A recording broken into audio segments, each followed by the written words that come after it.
Good morning, everyone. Welcome to a KBRA Altman webinar, Picking Up the Pieces, Perspectives on Credit Markets Post-COVID. My name is Hesser, Chief Strategist at KBRA, and the voice you hear every Friday on my podcast, Three Things in Credit. Now, as many of you know, KBRA Altman was formed in 2018 when KBRA struck a long-term strategic relationship with renowned NYU Stern professor Edward Altman. KBRA Altman is part of KBRA Analytics, which manages Professor Altman's decades-long databases on corporate defaults within our data and analytics business. You can check out KBRA Analytics on kbra.com. All right, let's get started.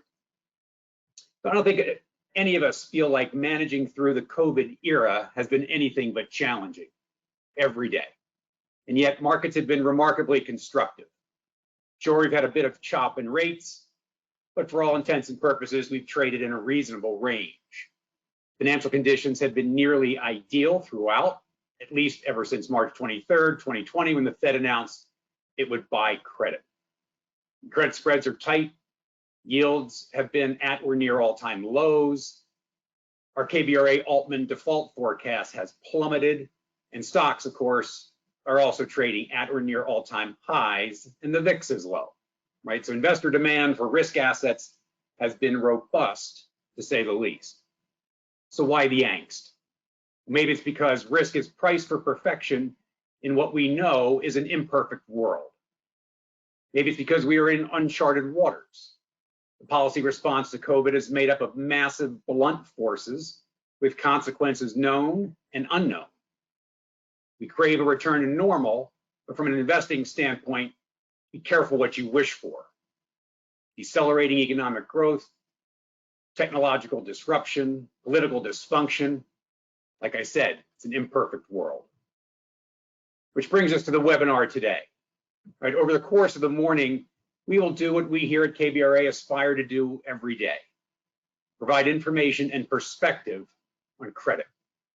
We will hear from 6 of the most experienced, most credentialed, and most insightful observers of forces shaping credit today, and more importantly, in the future. These perspectives are varied by design: macro, micro, academic, political, US, global. Getting credit right over the year is much more than I like financials here, or maybe it's time to wade into middle market CLOs. Like I said, what's shaping credit today are massive blunt forces in motion. So we're delighted to have you join us today. Housekeeping note, we will have Q&A at the end of each session, your chance to jump into the conversation. And when we're ready to begin Q&A, you will be able to submit questions through the navigation bar on your screen. All right, without further ado, let me move on to our first presentation. A man who needs no introduction. Dr. Edward Altman is the Max L. Heine Professor of Finance Emeritus at the Stern School of Business at NYU. He is the Director of Research in Credit and Debt Markets at the NYU Solomon Center for the Study of Financial Institutions. Dr. Altman has an international reputation as an expert on corporate bankruptcy, high-yield bonds, distressed debt, and credit risk analysis. He is the creator of the world-famous Altman Z-score model for bankruptcy prediction of companies globally. We are proud to know Ed as a senior advisor to KBRA. Ed?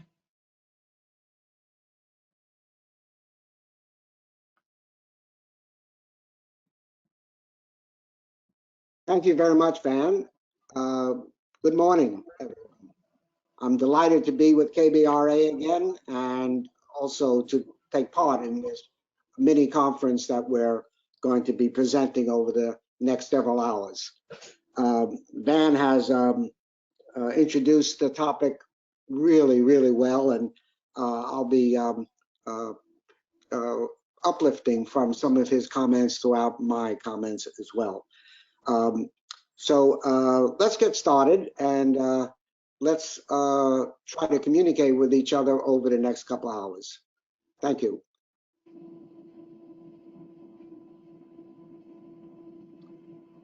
Well, what I'm going to talk about today is the impact of COVID-19 over 2021 and the outlook for beyond. I've been studying this subject now ever since COVID-19 started. I've written several pieces on this, and I must say it's ever changing, but some things have remained quite stable, as Van pointed out, and I'll point those out as well. Next slide, please.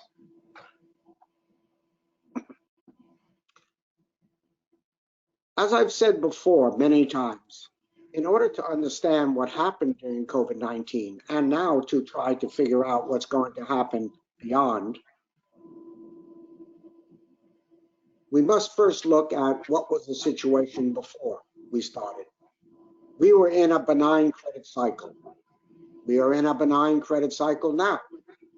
It's kind of ironic that we were where we were before, and now more or less, from a credit standpoint, we are in a similar situation. I asked way back in 2019, were we vulnerable to a downturn? And now we can ask the same questions, although all the market indicators are indicating that the benign cycle will continue at least for another 12 months. We're going to talk about the global and US corporate debt buildup, which has been exacerbated by the unintended consequences, perhaps, of the government actions, the central bank actions. And now we are looking at a situation that I'm absolutely confident we are again looking at a potential debt bubble. At the same time, I'm not saying we are in a burst bubble, not even close to that. But we have all the ingredients for us to be concerned. I'm not going to talk about the BBB rating growth. That's already well known. And by far, BBB rated securities debt from banks as well as from capital markets are at record highs, and the BBBs are by far the most dominant rating class in terms of dollar amounts outstanding. I will talk about some new research dealing with the concept of global zombies. And that is something that is perhaps something that's been happening for maybe a decade or so. The importance of it, the growth of zombies in economies around the world. And our new research in this area is just about finished. And when we have that, I'll be happy to make that available to others who are interested. After COVID-19, it's pretty well known what happened. Van talked about March 23rd. It was the beginning of what has continued ever since. The benign cycle ended at first, and then, of course, came back to us.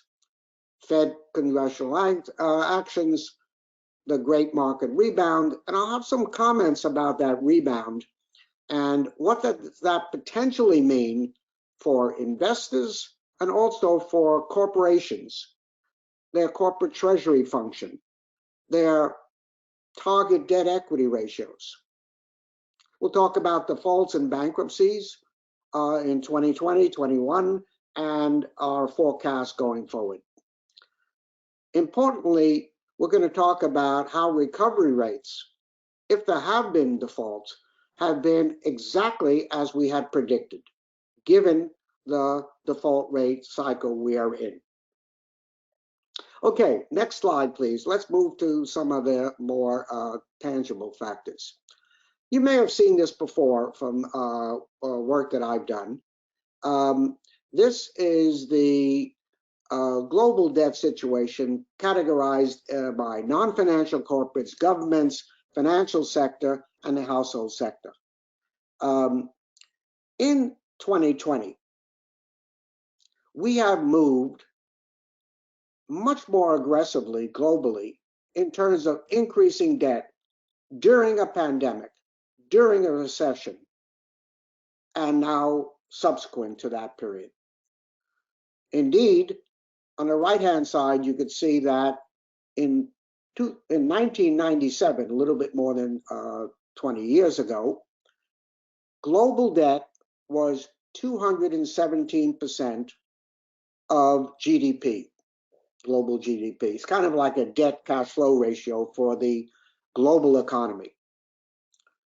That has moved to 336% in 2020. Close to $300 trillion of global debt outstanding. And that ratio has gone now in 2020 for corporates in particular to over 96% of corporate GDP. So debt to GDP is almost 100% for non-financial, for government. The financial sector, while it has not increased nearly as much as non-financials and government, it's kind of ironic what's happening. The amount of deposits in global banks has skyrocketed dramatically in this low interest rate period. People's savings are at all-time high levels because regulation says that banks must hold a certain percentage of their total liabilities in long-term debt. Banks are issuing long-term debt like never before. Not because they want to, but because they have to. So is this an unintended consequence of government regulation? I believe so. Although banks in general are in pretty damn good shape, as you all know. Household in the US is doing fairly well, but globally that's still a big concern. Altogether, in my opinion, a great deal of the GDP growth of the world over the last 20 years has been on the backs of low interest rates and increasing debt. I don't think this is sustainable for the long term. In the short term, yes, interest rates are low, so who's afraid of debt? But what happens if interest rates rise, as many of us believe is likely to happen, given the inflation situation, which I'll come back to, and given the fact that some economies are not experiencing the growth that they had expected. Just check today's newspaper about what's happening in the US. And what's happening in China is another very concerning situation because they have, as you all know, based on 3 or 4 factors happening at the same time, are beginning to experience much lower growth than they expected and what the world expected. I'll come back to China in a little bit. Next slide, please. Interestingly enough, in 2021, the amount of debt that's been issued has accelerated dramatically from non-banks, the so-called shadow banking system. Indeed, if you check the chart on the right-hand side, you can see that in 2021 so far, that the amount of debt issued by non-banks is more than twice as much as banks in the United States, and that's in the corporate sector. That shows the incredible growth of BDCs and others issuing debt. Of course, they're less regulated, and therefore that debt has accelerated dramatically, adding to the corporate debt situation in the United States, and indeed it's happening in Europe as well. And of course, in China, where a lot of debt is issued by non-banks. It is a concerning issue if that debt needs to be refinanced at much higher interest rates. Next slide, please.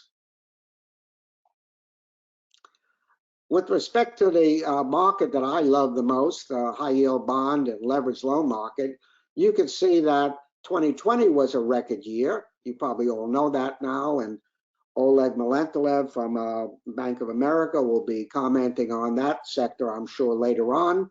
Oleg and I have talked many times about the huge increases in high yield bonds. We're expecting this year, on the right-hand side, to break the all-time record for high yield bonds. Probably over $500 billion will be issued. We're already at record levels through October, most of October. And also the leveraged loan market is well over $500 billion issued this year, near record levels as well. Next slide.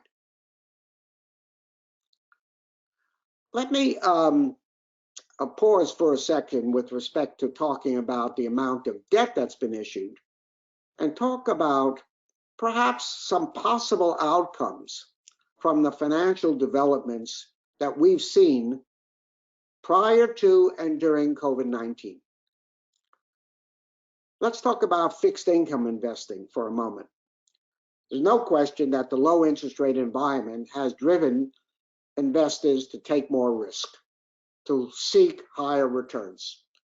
And one area of doing that, of course, is high yield bonds or leveraged loans, CLOs. They're all booming and have done so ever since the pandemic started, or almost from the very beginning. One possible outcome for this trend is to institute something which I call a quality high yield approach. It's no secret that in today's market with low interest rates, investors are seeking the highest yield possible that they feel comfortable with. And I agree with that. So to focus on above average promised yields makes sense, as long as you can control the default situation. Right now, there's very little concern with defaults going forward. We expect that the default rate this year in high yield bonds will be one of the lowest we've ever seen in the history of the market. Right now, it's probably about 0.4 of 1%. It might go to 0.6, 0.7, who knows the exact number, but it's going to be below 1% more than likely. Well, that's okay. Everybody seems to have their guard down because defaults are so low. That's not going to continue for the long term, certainly, or the intermediate term. Short term, perhaps. We'll talk about that.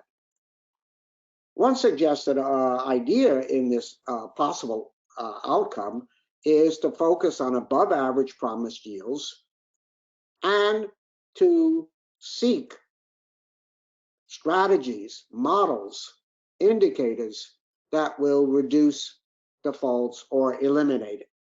There's no better way to get higher returns than invest in the highest yielding, whether it be bonds or loan, if you're not concerned with either downgrades or defaults. And that goes for the investment grade sector as well.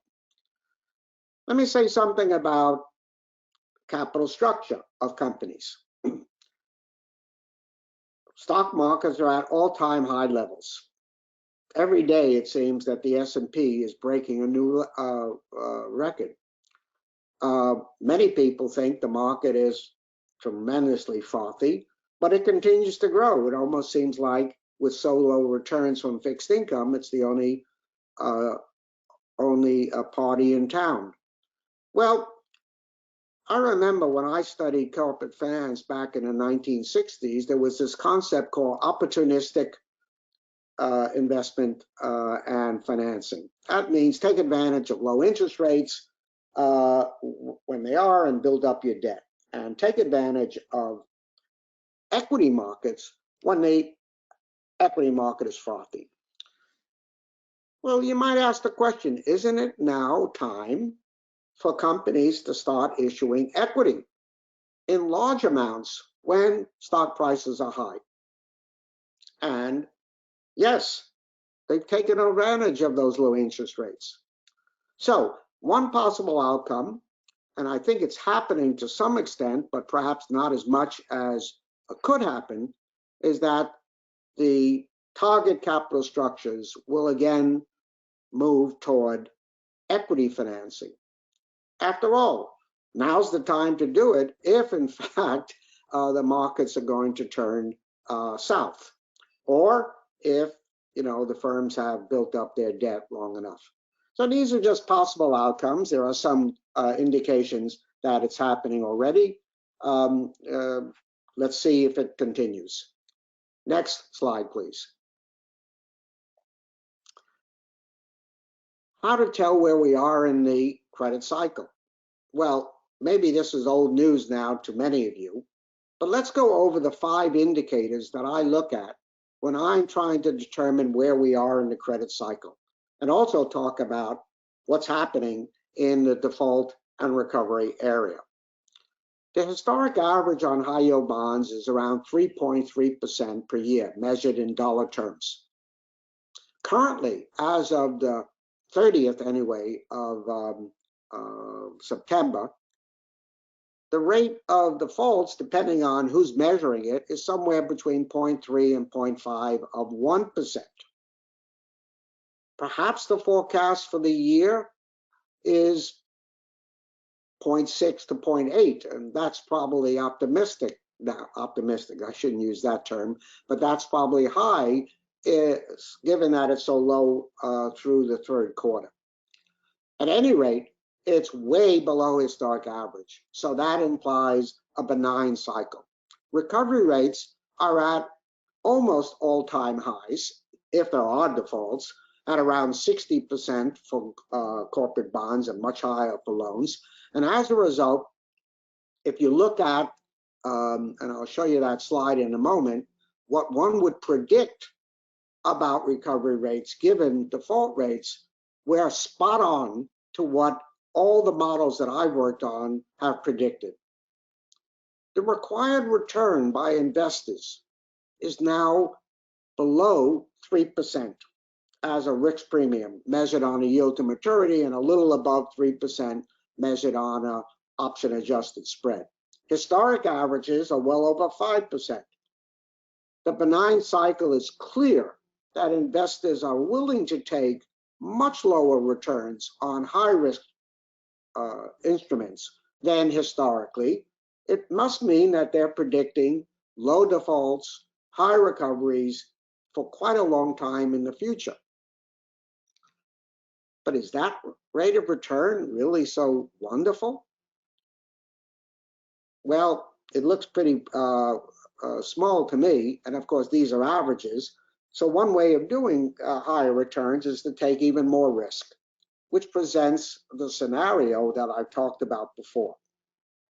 Distress ratio. In 1990, we came up with that term to look at high yield bonds that are trading more than 10% above the risk-free rate. Historically, about 10% of the high yield bond market trades at around 10% above the risk-free rate. Today, it's under 2%, and it seems to be under 2% for quite some time. What does that mean? It means, again, investors are not very concerned about defaults of company, even the higher risk companies in that market. Liquidity is ample and has been ever since March, April of 2020, incredibly so. But as we all know, liquidity can change overnight. At any rate, put them all together, we are in a benign cycle, and we are likely to be in a benign cycle for at least another 6 to 12 months. At least that's what the markets and the models are telling us. Harry Mamaysky will probably talk more about the KBRA model with respect to subsequent default rates and recovery rates. Now, next slide, please. This is the one you've probably seen before, and it looks at non-financial corporate debt as a percent of GDP and the subsequent default rates in the red dotted line. Every time we've had a peak in debt to GDP, we've had a subsequent peak in default rates. Well, that peak occurred in 2020, and we had a big spike in default rates in 2020, particularly on larger companies, not on small and medium-sized firms, which is kind of ironic given the fact that usually SMEs suffer during a recession more than the big ones, but it didn't happen last year. And of course, the default rates have come down dramatically since. We are still at near record levels of non-financial corporate debt to GDP in a low interest rate environment. But many of the indicators now are that those interest rates are going to rise. While I don't forecast interest rates, the pressures there are there because that inflation rate in the United States and in other parts of the world has not been temporary, as the regulators have all predicted. I participated in a session early this week, and the ECB was also getting more concerned about inflation than they had been up to now. And of course, the US Fed is doing the same. The consensus is now that the likelihood of higher inflation going forward is turning in that direction much more than it's been, and the Fed will likely raise interest rates according to the future markets. We'll see about that. I mean, the Fed is very in a tough position because to raise interest rates may signal a change in policy that the markets will not like. We'll see what happens. It's a tough situation right now in that respect, but interest rates remain quite low, 10-year treasuries under 1.7%. Next slide. Let's talk about default rates now. Now, some crazy people out there forecast default rates. I'm one of them. Rating agencies like KBRA and others, and certainly the investment banks. Everyone, including myself, have reduced our forecast for default rates going forward over the next 12 months. And you can see that on the right-hand column, where the base rate as of June 30th of this year had a consensus of under 3% for the next 12 months. I've updated mine, and you'll hear KBRA's very soon, but I have not had the time to survey all the others who forecast default rates. I would guess, and this is an educated guess, that if you asked every one of them, they would all say they are considerably lower than they were even 3 months ago when they lowered their rates twice from what they felt was going to happen at the beginning of the year. We're all scratching our heads. Why have default rates been so low?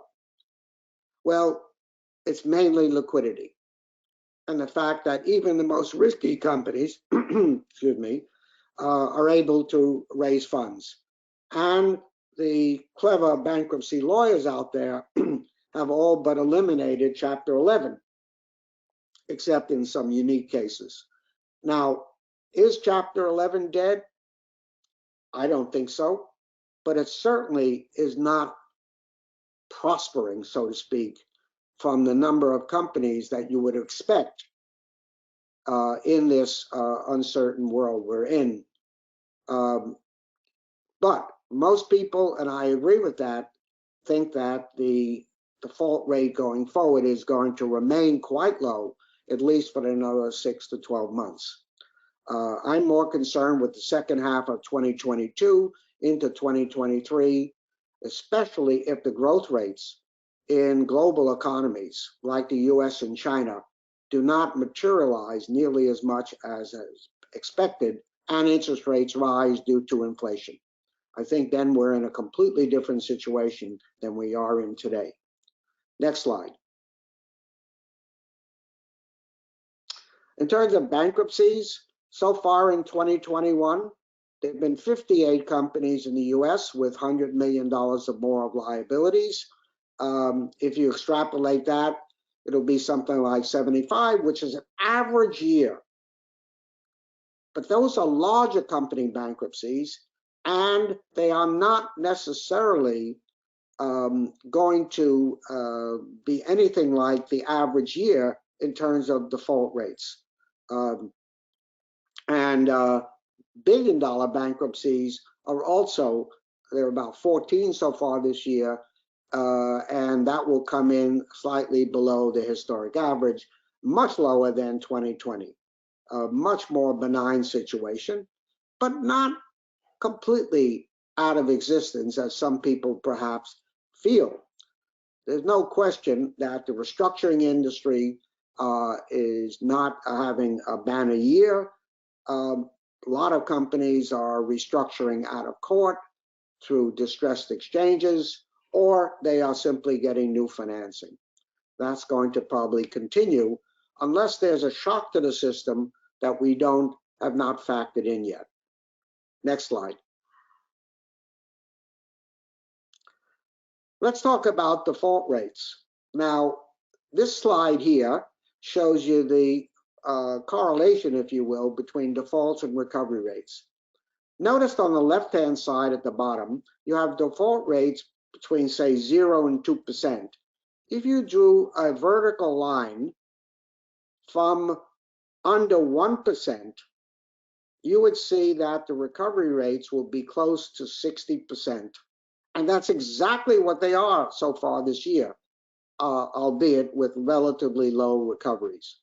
So let's more or less feel pretty certain that by the end of this year, the recovery rate, that is I look at the price of the bonds selling just after default, will come in more or less as we expect at around 60 cents on the dollar for corporate bonds.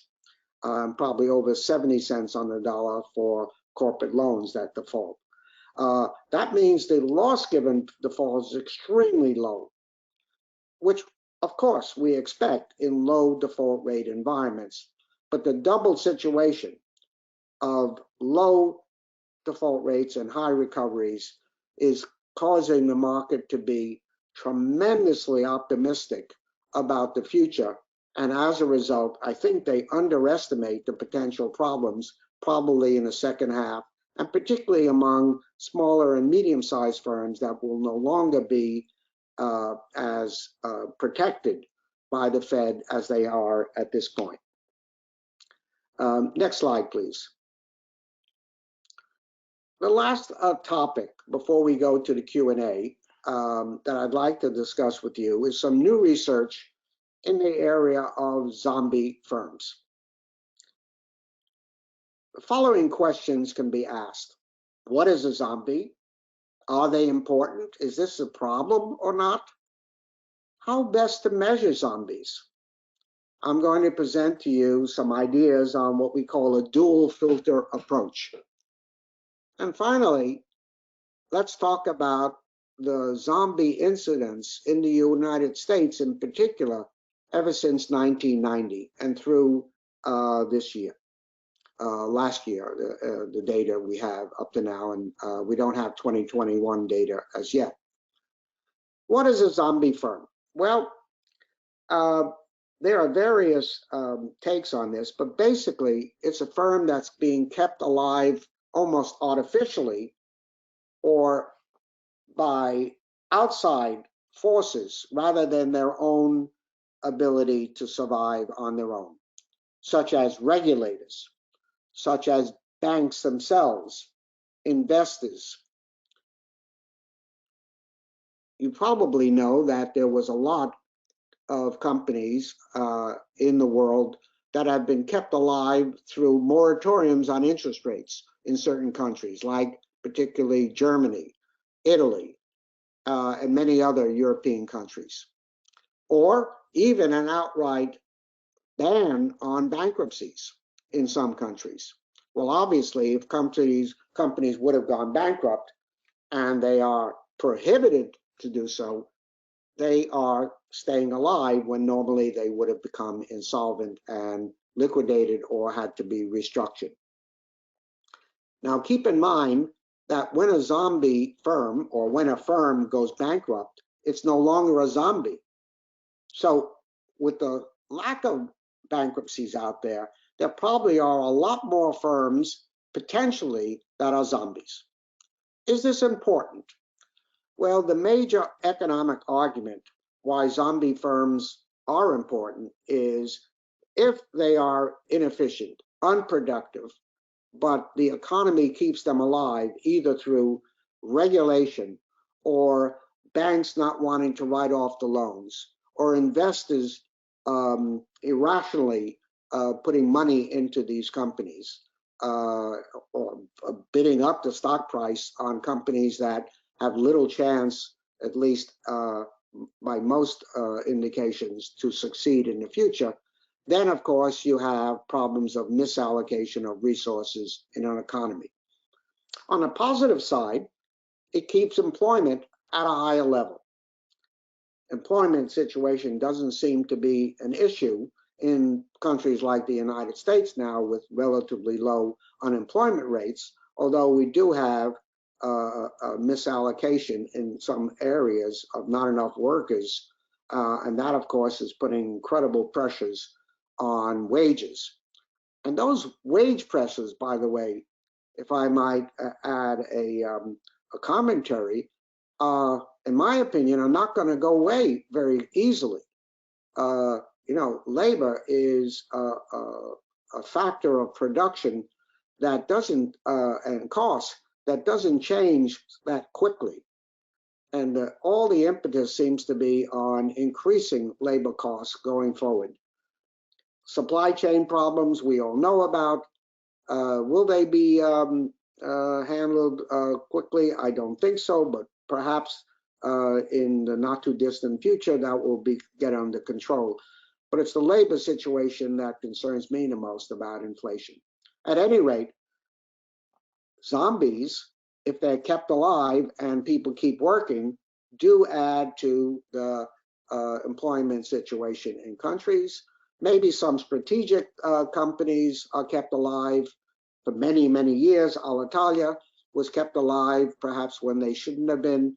Now they're gone finally, so that's a zombie that is no longer a zombie in our estimation. How best to measure zombies? Well,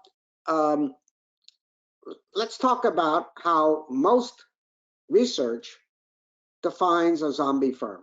Next slide, please. Most research on the zombie issue looks at the cash flow of a company relative to its interest.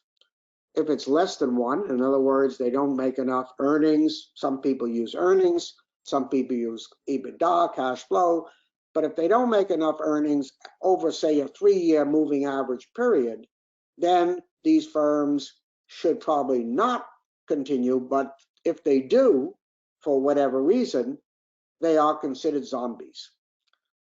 I personally think that that's much too liberal of a definition, but let's take a look at what that definition means in the United States.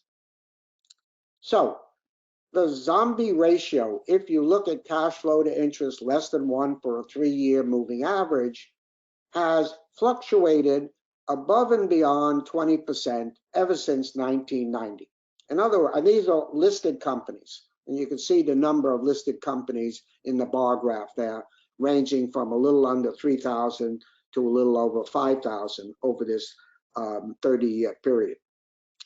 So 20% would be a definition, and it's pretty constant over this period. To me, that's, again, much too liberal. And why is it constant? Well, companies' cash flow have been going up. Why is that ratio staying constant? Well, the simple answer is increases in debt. So if you have far more debt and more cash flow, from depreciation, amortization, and higher earnings, then you're probably going to get, you should get a lower ratio, but it's been fairly constant, currently at about 17–18% of listed companies. I think that definition is wrong. It's much too liberal. There are many companies with cash flows less than 1 have other ways of financing their operation. As long as they're able to raise debt or equity, they're going to survive. I wouldn't call them all zombies, but some of them are. And I believe a dual filter approach makes sense. Next slide, please. This shows the United States from 1995 to 2020. And what we've done here is we have a dual filter approach for what constitutes, in our opinion, and this is from research with Wei Wang and Roy Dai on the subject of zombies. We define a zombie as, yes, where cash flow is less than interest for 3 years on a 3-year moving average, but in addition, for a Z-score, a bankruptcy prediction model that has been predicting defaults and bankruptcy for at least 3 years of companies.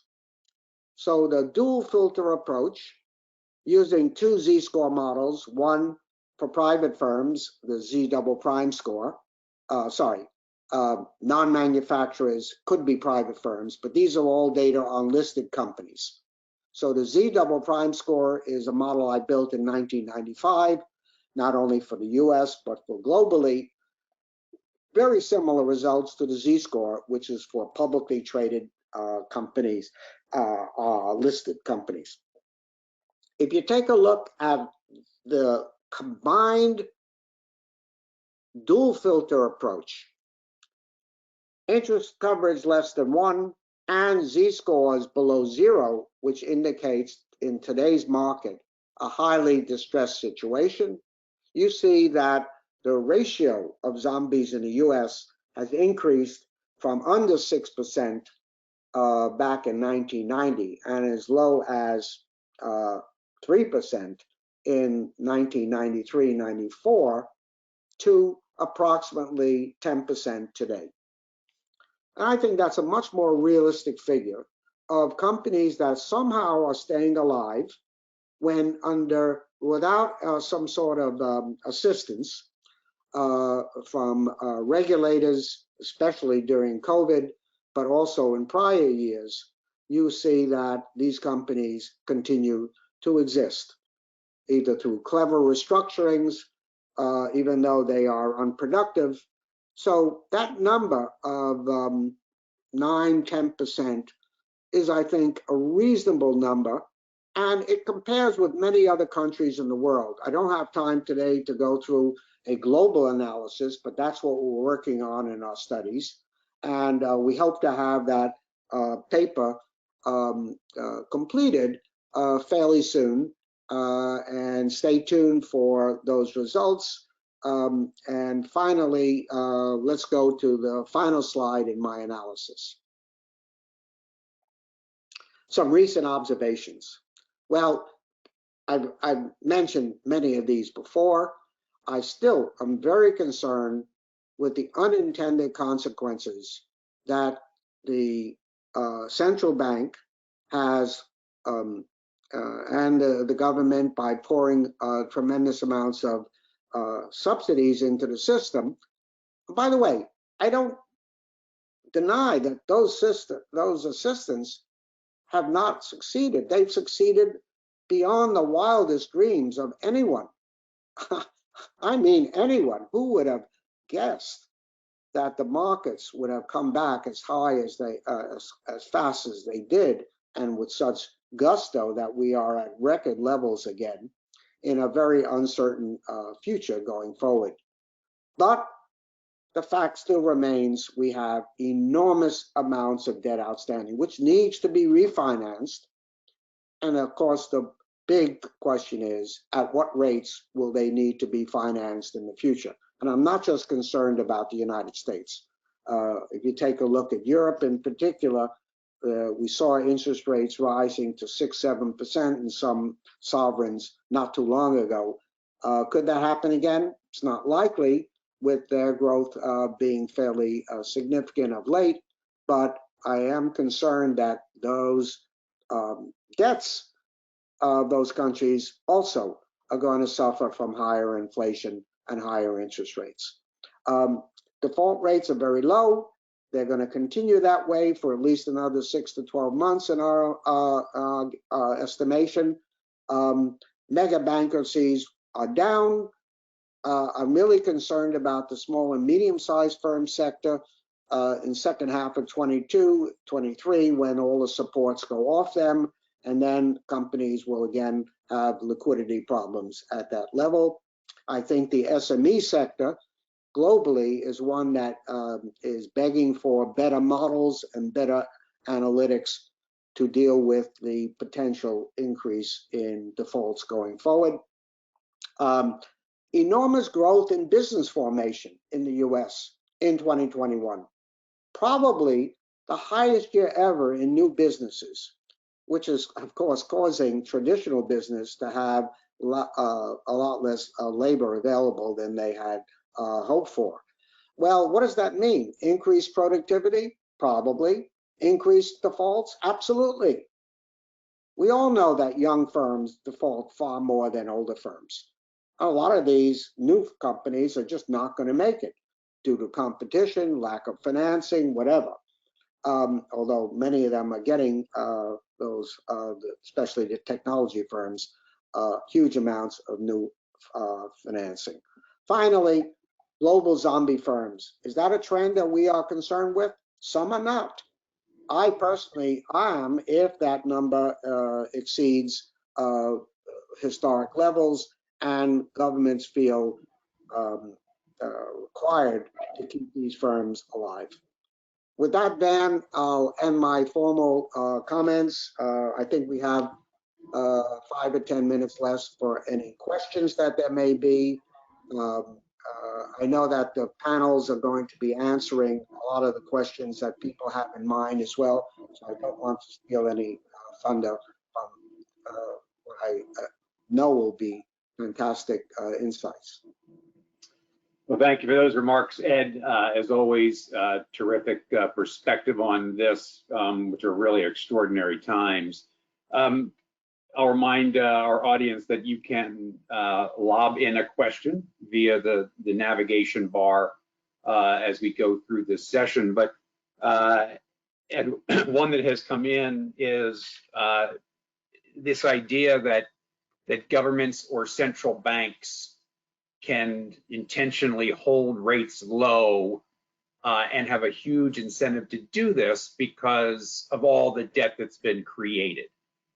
From your perspective, is it that easy? Is it a switch that gets flipped and governments can control rates to their advantage, or are market forces much more ominous on this topic? What do you think about that? I don't think they can continually do this with the inflation pressures. Just think of investing in risky debt, let alone investment grade debt, when inflation is 4.5%, and the spreads that you're earning in even risky markets are under 3%. So the risk-free rate, it has to go up, otherwise investors will move their money elsewhere, and moving their money elsewhere these days means equity markets, and that's one of the reasons why equity markets are still doing so well. It's the main game in town. Yes, you can have negative interest rates, some countries do, but clearly we're having negative real rates factor in inflation. This will put enormous pressure to raise interest rates going forward. Of course, the problem is that if the market visualizes this continuous rise in interest rates, they're going to pull back, and there will be at least short-term carnage in the debt and equity markets. I certainly would not want to be a regulator in today's market. It's just a tough situation. But I think the pressures on to raise interest rates are building. I know the caveat is I'm not a Fed watcher. I've never been trained in that area. I don't have enough time to spend watching them, to be honest with you. But it's just my gut feel that those rates are going to have to be to answer your question, increased due to pressures on the inflation. Thank you for that, Ed. Here's a question that's come in on the topic of private debt, right? So we've watched a lot of debt get created outside the banking system, very much by design, right? Post the GFC, regulators de-risked the banks. Banks do seize up at times of stress, especially when they're the cause of the stress, as we saw back in the GFC. And a lot of this debt has been pushed out into the shadow banks or the in the private credit markets. So we've watched leverage finance grow, both bonds and loans. We've watched the private debt market grow, I think, less plus to $1 trillion in size. It is now very real. And of course, largely outside of the purview of regulators. How do you think about the private debt market? Is this a good thing because it frees up the banks to step in times of stress and provide financial support? Or is this a worrisome thing because private debt markets can be very fickle? How do you view the growth in private debt? Yeah, it's a great question, Van. I've had some experience in the private debt sector by building a model that looks at the companies that utilize private debt, and particularly the growth in cash flows and in revenues, year-over-year growth of these, let's say, particularly the medium size sector. I'm talking about firms with EBITDA, up to 75 million, hopefully positive EBITDA. And so the mid section of the country. So far, their growth and productivity has been very impressive, very high. And therefore, the increase in debt that these firms have taken on have been supported by higher earnings and cash flows. If that continues, I'm not very concerned with the non-bank debt sector. What my concern is if there is a big downturn in performance due to macro factors and the leverage that has been built up as a result, particularly on the high leverage transaction firms, the LBOs primarily, the private equity sector.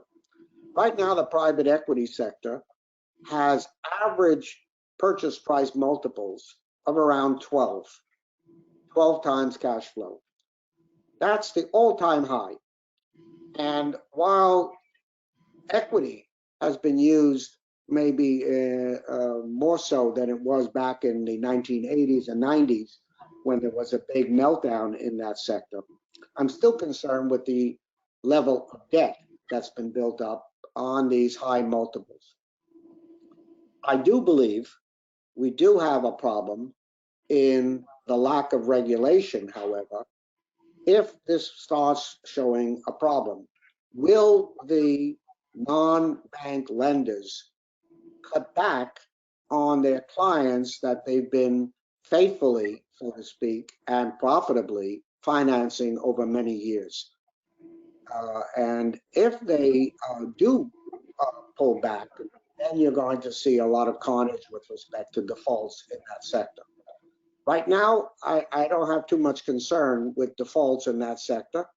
It's the smaller firms I have concern with. And of course, sector by sector, you have to look at that analysis. I think this growth of the non-bank sector is a function of these low interest rates as well. People are looking for yield. And by the way, you can invest in equities in these BDCs and profit by the high interest rates. So they're kind of feeding on itself. But it can turn. And I think it will turn if the growth of earnings and cash flows and revenues in this medium-sized sector begin to be reduced. Right now, some of the work I've done on this with a prominent BDC shows extreme high growth in almost all sectors, but not all sectors. Industrials now I'm a little concerned with in that area. Yeah, I would agree with a lot of that, Ed. I think from our perspective, the evolution of the capital markets is a positive thing, right? So to the extent you can diffuse that risk broadly, and as you know, these markets are not just U.S. markets; they are really global markets these days. It's really remarkable. The risk, however, is when there is a turn, when the economy breaks, we do head toward recession. The volatility coming out of that sector, I think, is going to be significant and breathtaking at times. And so we'll see what that looks like at some point in the future. One last question. We've got a couple minutes, Ed, from our audience here. What probability do you assign to the next recession being driven by the stress coming out of zombie firms? So again, a weak point in the economy. How do you think about those zombie firms contributing to an economic downturn if that liquidity that you talk about, which supports them, suddenly goes away? Now, it's an interesting question because there's an irony involved with zombies. If there's a lot of pressures coming from recessions or some other catalyst that we haven't factored in yet, China's, by the way, I'm very concerned with China's growth being maybe 3 to 4% this year, as opposed to what was forecasted to be 6%, because that's going to have a huge knock-on effect on other economies, those that export, German cars, etc., to China. People are just going to buy much less if they see their economy. That real estate sector problem, I think, is huge, even though the government seems to always come up with the ace in the hole and somehow subsidize them. But getting to the zombie area, if we have more defaults, more bankruptcies, that actually reduces zombies. It takes them out of the system, so to speak. And if you have fewer defaults, as we're having now, the zombie issue gets greater. The numbers get greater. It's almost ironic. You have good times in terms of lack of bankruptcies. You have more zombies. I am concerned with that because let's take some European governments that are getting these subsidies coming from the central bank and from fiscals pumping into the system. If they're pumped into zombie firms more than they should be, they're not going to be very productive. And also, it probably, it's kind of another issue, and I'll leave it on this one. One byproduct of zombieism is deflation, not inflation, because those firms need to lower their prices to compete in markets. The bigger firms, the healthier firms, lower their prices, and you have a deflationary pressure. That is overwhelmed now by the inflationary pressures with supply chain problems, with wages, etc. And so it's kind of diffused the deflationary problem. So I'm not as concerned with the zombies causing deflation problems than I would have been if we didn't have this inflation pressures. Overall, I don't think there are any good studies that have shown on a first order, even second order effect, the impact of zombies on global GDP or on country GDP. I wish I had a good answer for that. Most economists would say zombies are bad for the economy rather than good. I haven't seen the projection of increased zombieism on GDP growth going forward in any convincing manner. I think it's a great area for new research, perhaps by someone else than myself. I'm more concerned with measuring it, comparing it across countries, and letting others say, just how bad are zombies for an economy. On balance, I think they're not good, but how bad is something, a first order effect that I really don't have the right answer. At least Yeah, no, I think it's all something that we've got to think through. I think from a policy standpoint, it is an interesting argument in favor of QE because, as you point out, many zombie firms are large employers, and that ultimately, for a lot of government officials, is the first order of business is preserving that. But Ed, thank you for your comments. Let's stop there and we'll move on. But terrific, insightful work as always. We appreciate it. Thank you, Van. Thank you all for listening in. Thank you, Ed. All right, let me move on to our next session here. And we're going to pick up very much on some of the themes that Ed talked about. And no better person really to do it than Dr. Harry Mamaysky, who is a consultant to KBRA. And I'll give a brief introduction, but very credentialed to weigh in on these topics. Harry is a professor of professional practice at Columbia Business School, where he serves as the director of the program for financial studies. Prior to his return to academia, Harry founded the systemic risk group at Citigroup, plenty to chew on there for sure, and served as a member of the firm's risk executive committee. Previous to that, he was a senior portfolio manager in Citi principal strategies with a focus on relative value credit trading. He's held positions throughout his career at Old Lane, Morgan Stanley, and Citigroup. Harry's also, again, as I mentioned, a consultant and an important part of our team at KBRA Altman. And so he's going to explore a topic on everyone's mind today: is high yield credit in a bubble? Harry? That's great. Thanks a lot, Van. Thanks, Ed. I'm sure you're still listening for the great presentation. So just a quick question, Van. Can you see the screen that I'm sharing? I can indeed. Okay, perfect. Okay, great. So nice to be together in this virtual space with all of you. And we have some really exciting stuff to talk about, which is work we've been doing at KBRA, thinking about credit valuations in addition to forecasting default rates. And the topic of my talk is credit in a bubble, which I alluded to, which I think a lot of people have been thinking about. So let's sort of set the foundation for how to think about this. So what did the world look like about a year ago at the end of the year that introduced COVID-19 to the world, unfortunately? Well, if you just think back to a snapshot of what high yield credit looked like at the time, fundamentals have really deteriorated, obviously. So we have two measures. This is some data I put together at Columbia. So the interest coverage, so the EBITDA to interest ratio, fell dramatically at the end of 2020, and leverage, as measured by net debt, so debt net of cash to EBITDA, massively spiked up.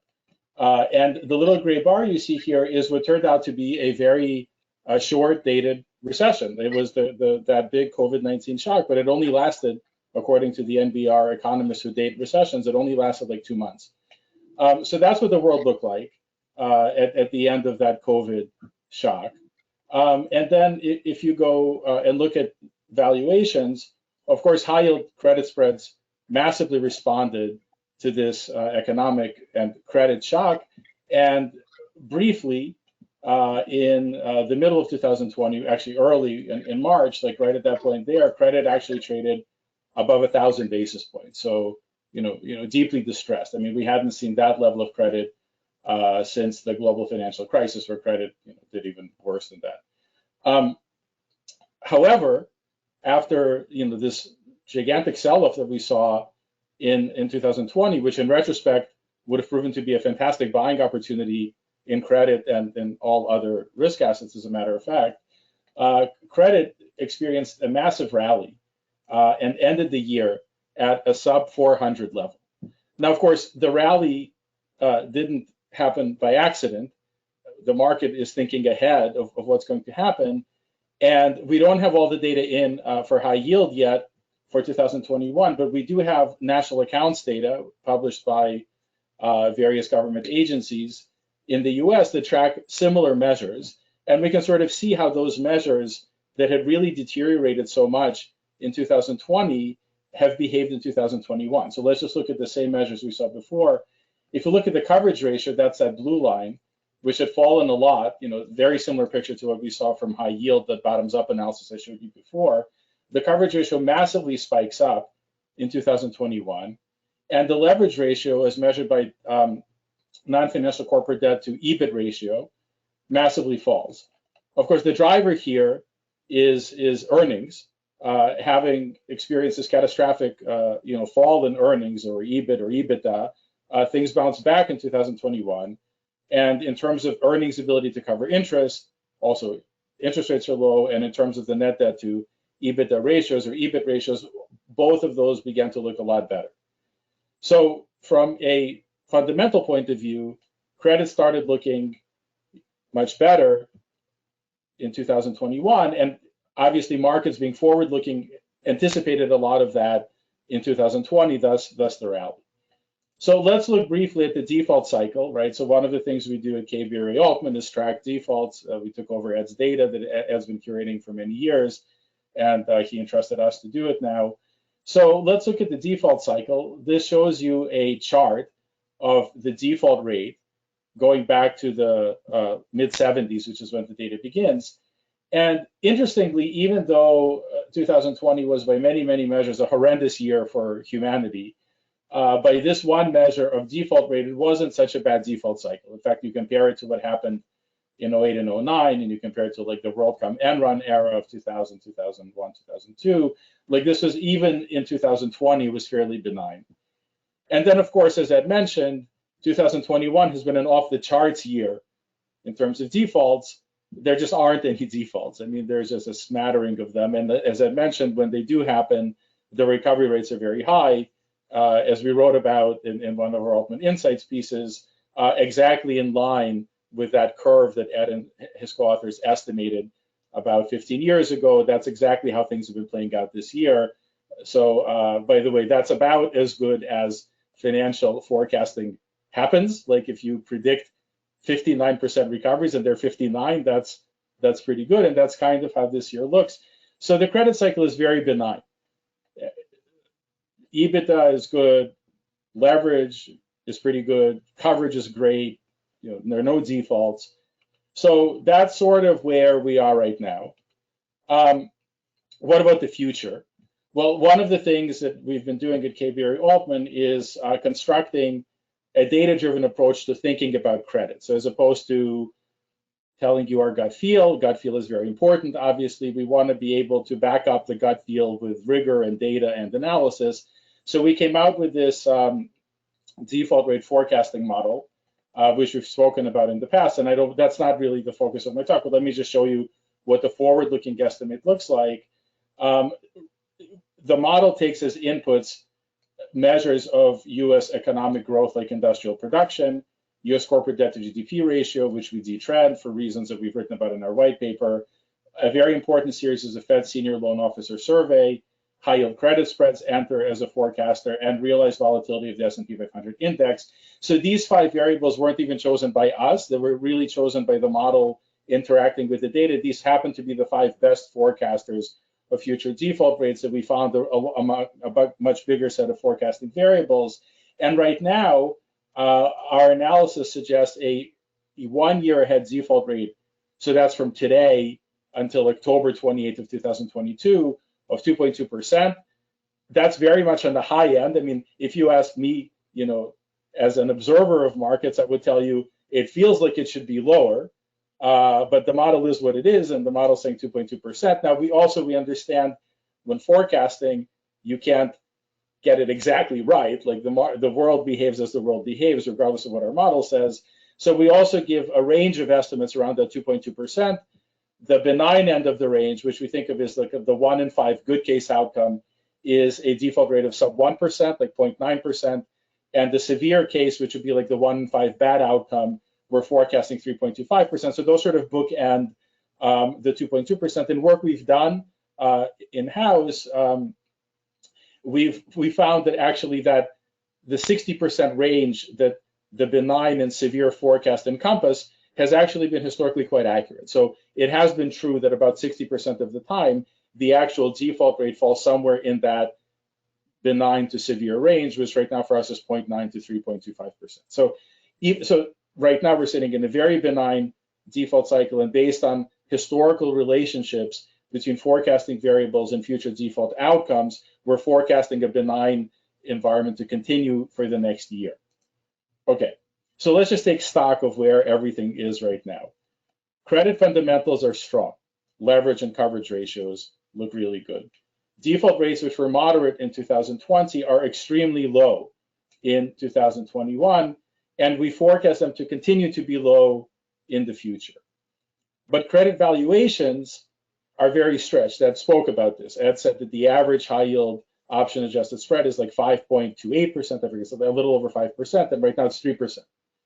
So yes, that's exactly the data that we have as well. So the most recent high yield spread print was 300%. You just had an animation there, so that's X. So now the question is that 300 basis points too high? Is it too low, or is that where it ought to be given the state of the world? So let's address that question. And our first take on this question is to apply what I would call, the traditional sort of street research way of looking at this. So how do people look at this? And it's a very smart way of looking at it. I'm not criticizing. So here's what people often do. They'll line up high yield spreads. So that's the red line in this picture. That's this line with another variable that's correlated with high yield spreads. In this case, I'm looking at the VIX. I'm pulling the data from a wonderful website called Fred offered as a service to the entire community by the St. Louis Fed. So that's where the data is coming from. And so what you see has happened is this divergence recently where the VIX has stayed relatively high. So for those who aren't familiar, the VIX is an index, an average, so to speak, of short-term implied volatility on S&P 500 options. It's like the market's fear gauge.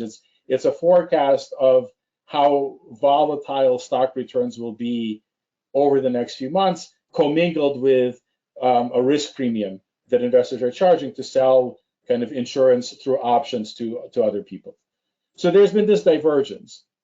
And if you think the VIX is right, and that 20 is sort of the right measure of unhappiness, then credit spreads, if you just line the red line up with the blue line, should be at like 500 basis points, like right in line with their historical average. However, there's a flip side to that, and that is, who's to say that the VIX people are smarter than the credit people, right? Maybe the credit people are right and the VIX people are wrong. And if that's the case, then another interpretation of this picture is that it's not the credit spreads are too low, it's that the VIX is too high, and the credit is a huge market, like $10 trillion or so. Maybe the blue line should be lower and not the red line higher. So it's kind of hard in this setting of looking at one variable versus another variable to really figure out, which of the two variables is right and which one is wrong. But you can identify discrepancy, but it's just hard to say how they should reconcile. So that's one observation. So we can have another observation, another relationship between credit and other market variables, which is interest rates. So here I'm showing you a picture of, again, credit spreads in red. And the blue line is minus the 10-year interest rate. So right now, minus the 10-year interest rate is minus 1.6%. And by the end of 2018, when 10-year rates were like over 3%, minus 10-year rates was at minus 3%.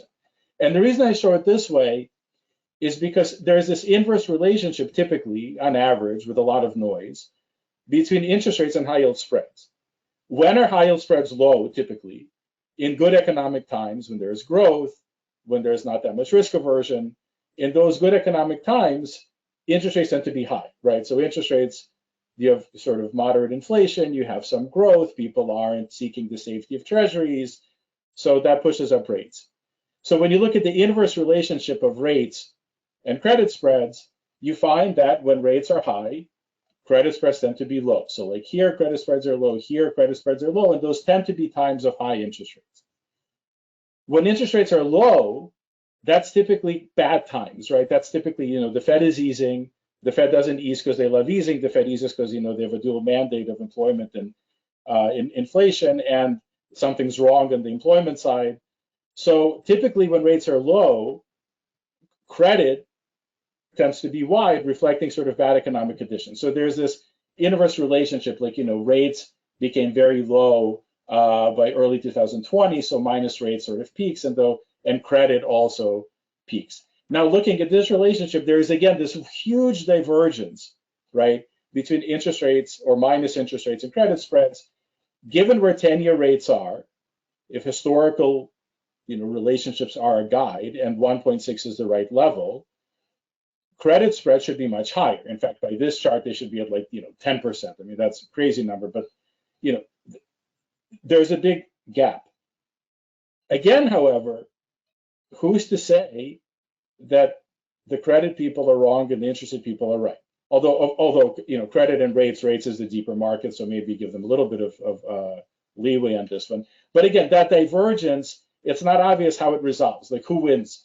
Maybe what should, as a lot of people are saying, rates should be much higher.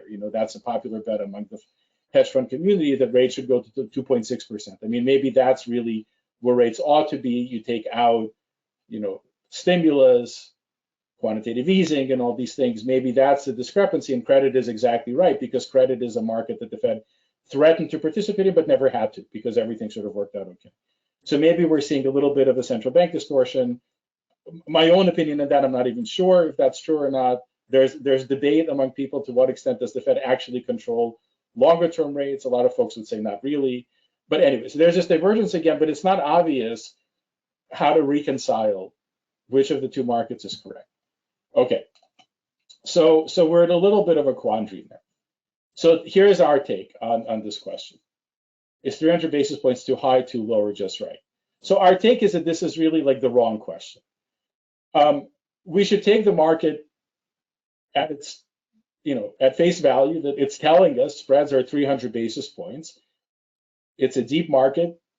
A lot of you participate in the market. There's a lot of really intelligent people who trade in credit spreads, and this is the market equilibrium. Given the supply that firms are issuing and the demand from investors, we end up at 300 basis points. So instead of asking the question, and pretending that we know more than the market does, and saying, well, spreads shouldn't be at 300, they should be at 375 because the VIX is high, like, who's to say that we're so much smarter than the market? Let's ask a different question.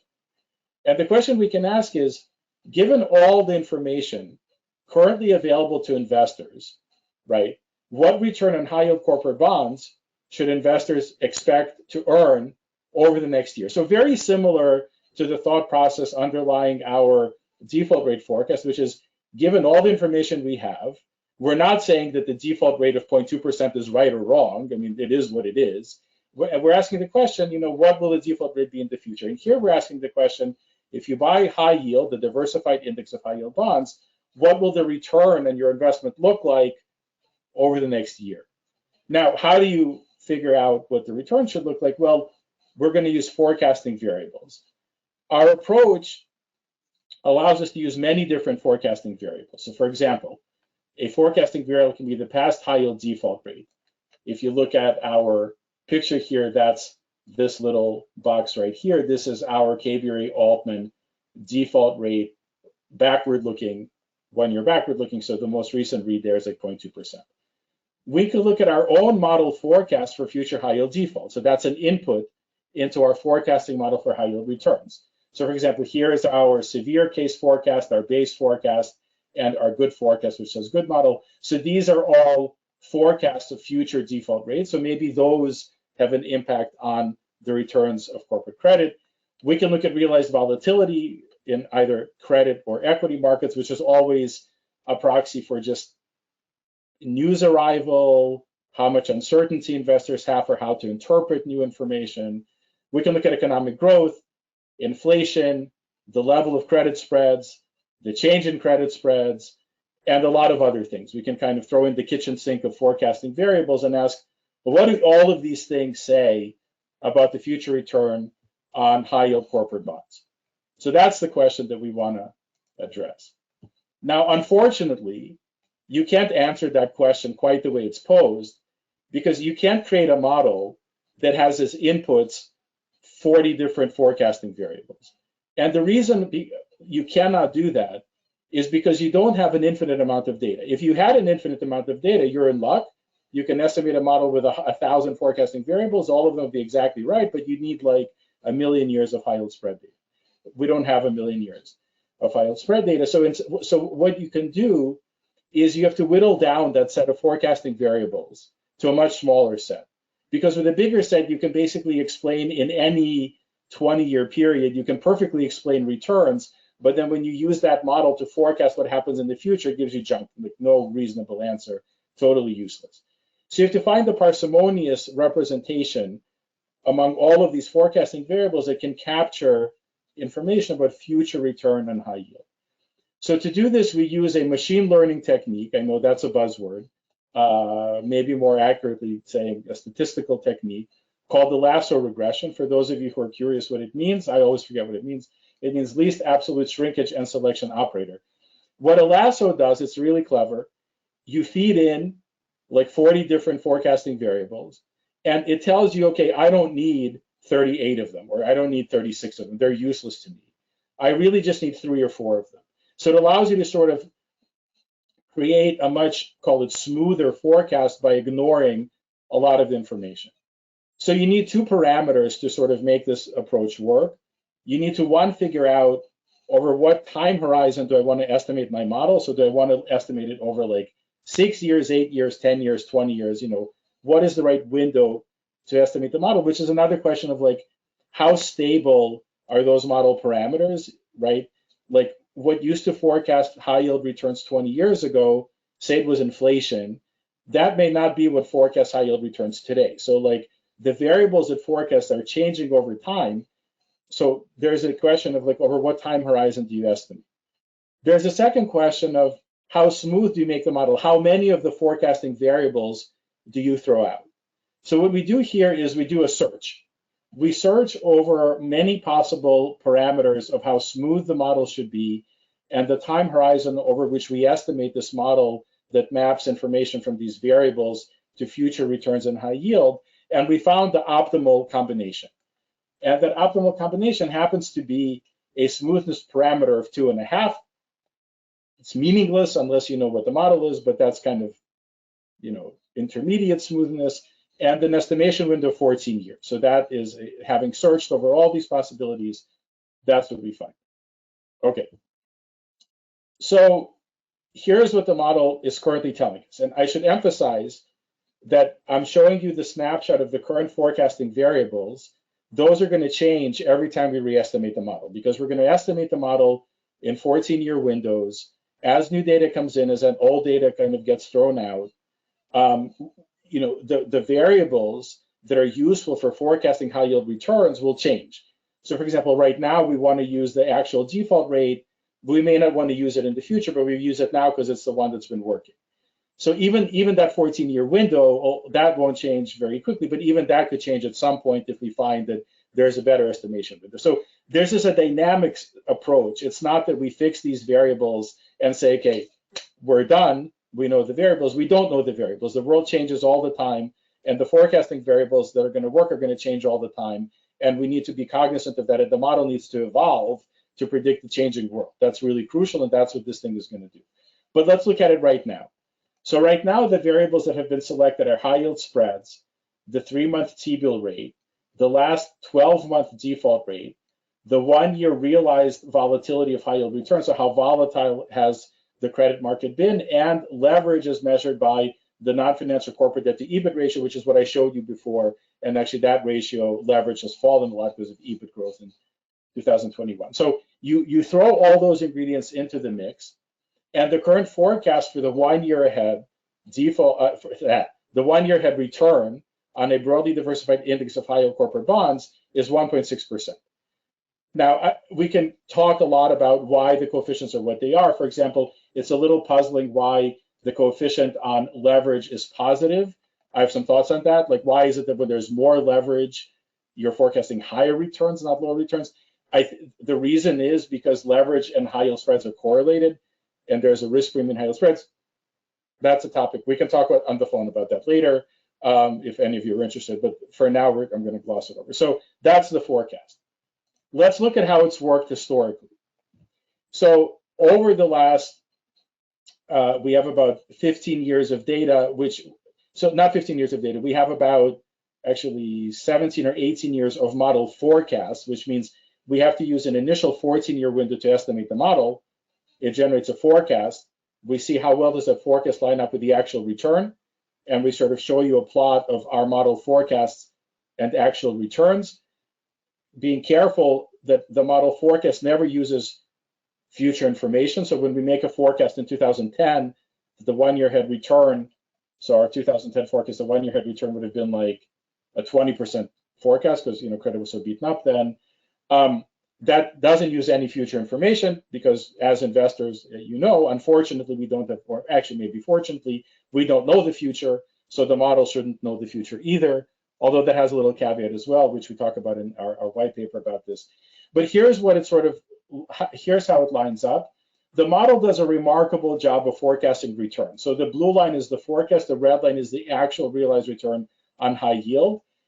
And I can tell you, I've done this work for many other asset classes, not only high yield. And high yield is the most forecastable asset class. There isn't any other one that's even that close to second. Like high yield happens to be the asset class that you can forecast the most with information you have today. One of the important ingredients into that forecast is the high yield spread. What the model doesn't do so well is find the big sell-off. So the model is really good at identifying rallies. So like it can sort of tell you that high yield is a good buy at certain points in time.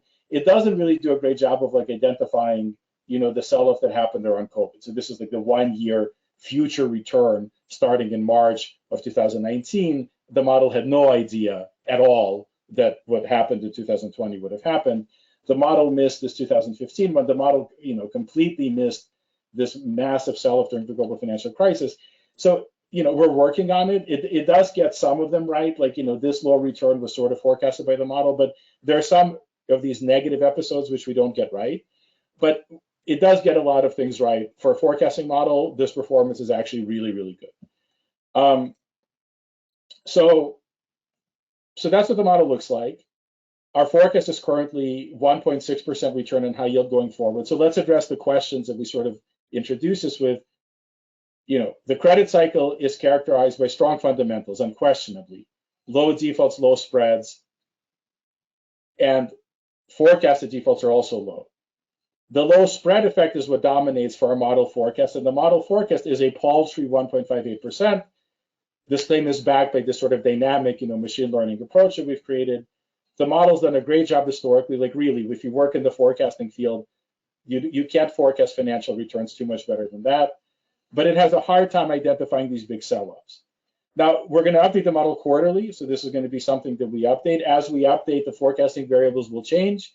The coefficients that map the variable level to the prediction are going to change, so all of that is going to change. So finally, let's conclude. Is it a bubble?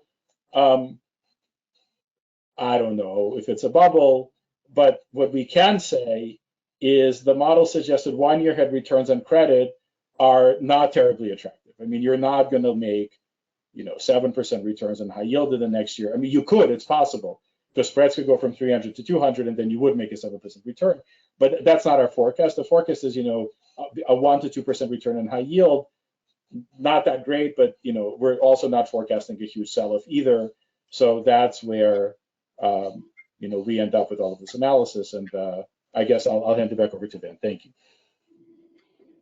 Thank you, Harry. So that is, I love the dynamism of the model, that it's constantly getting updated with new information. I guess 1.6%. We talked a bit about it. not terribly exciting. So if you were put on your asset allocation hat, your investing hat, your 1 year ahead forecast in high yield is 1.6%, given everything Ed talked about and that we've talked about and that we know in this credit market. What do you do with high yield earning at 1.6%? I mean, look, I'm going to give an answer that I think is not terribly original, but it feels like equities is the better place to be parking your money right now. So it doesn't mean, of course, if you're an asset allocator, you're going to take your high yield allocation to zero, but like, you know, if you are supposed to be between 8 and 10%, I mean, it feels to me like being closer to that 8% rather than the 10% is probably appropriate right now. You know, if you're a long short person, you know, do you go short high yield? I'm not, you know, according to our model, if you short high yield, you're going to lose 2% next year, right? So I'm not sure it's a great short, but, you know, when you look at other places, you know, you look at the valuation on some US stocks, especially in light of the current low rates, the high earnings growth, right? You looked at, I think, Microsoft and Google's revenue, which is astounding that we saw a few days ago. I mean, that just seems to be the better place to be, you know, to be overweighting right now relative to credit with a, you know, option adjusted spread of 3%. Just doesn't seem like it's going to, you know, generate a huge amount of return for investors. Yeah, do you think these returns in fixed income, is that a risk factor overall to markets? Are these destabilizing moments, or are we all just sort of numb to all this and we accept it because maybe we think the government has got our back? So, you know, so one thing I should point out is one of the things that the model generates, so the blue sort of region around the solid blue line is, again, that 60% between the 1 in 5 good case and 1 in 5 bad case outcomes. So there's a range of forecasts from the model. You know, the tail end of the range is credit sells off, like you have a return of -5% or so investing in credit. I mean, it doesn't feel to me that credit is the place where we are developing imbalances in our economy, right? Like I don't feel that credit risk taking is imprudent. I think where there is some less prudent risk taking on the credit side is in the crypto space, which is a whole separate issue. If you've been reading about this like DeFi stuff, decentralized finance, there's an enormous amount of leverage being built up in that system that real money is participating in. I think there are way more unknowns in that space than there are in, you know, fairly transparent high yield corporate credit. So I don't feel that like we are at an inflection point of like companies have just become too levered and now this is all going to blow up. I mean, I feel like, you know, companies have been prudently raising capital. They're not doing anything crazy as far as I can tell. Corporate governance, there's a huge emphasis on corporate governance from all sorts of sectors. So that's pretty healthy. So it doesn't feel to me like high yield is really where you should be looking for that catalyst that blows things up. But, you know, the returns still look fairly paltry. I hear you. Well, thank you for those remarks. Obviously, we're going to continue to do a lot of work, not only on our default forecast, but also return forecast. And as always, happy to compare notes with you out in the audience. Let us know what you think. You know, that input is very, very helpful to us. And again, look for our work on KBRA Altman, which you can find on the KBRA website for more information on both the default forecast model as well as the returns model. Thank you, Harry. Thank you. All right, on to our panel discussion. We'll get all this assembled here in a second. As I noted at the outset, we've assembled a highly experienced group with a mix of perspectives, very much by design. I think you've got to broaden your viewpoints on what's driving credit, given all the extraordinary actions that have taken place really in the COVID period. So with us today to help us sort through all of this, 4 panelists, which I will let them introduce themselves in a minute, but as an overview, Richard Berner, clinical professor of management practice in finance at NYU's Stern School of Business and co-director of the school's Volatility and Risk Institute.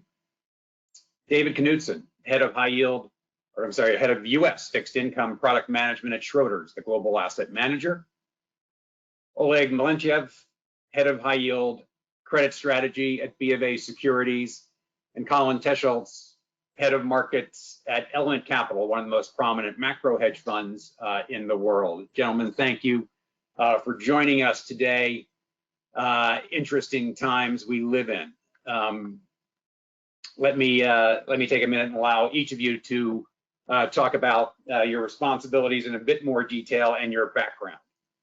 Dick, do you want to start us off? Sure.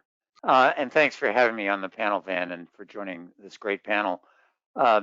So one of the things that we do at the Volatility and Risk Institute is try to assess and identify risks in climate related areas, cyber, geopolitical risk, pandemic risk, and tie them into financial risk and look at the interplay among them.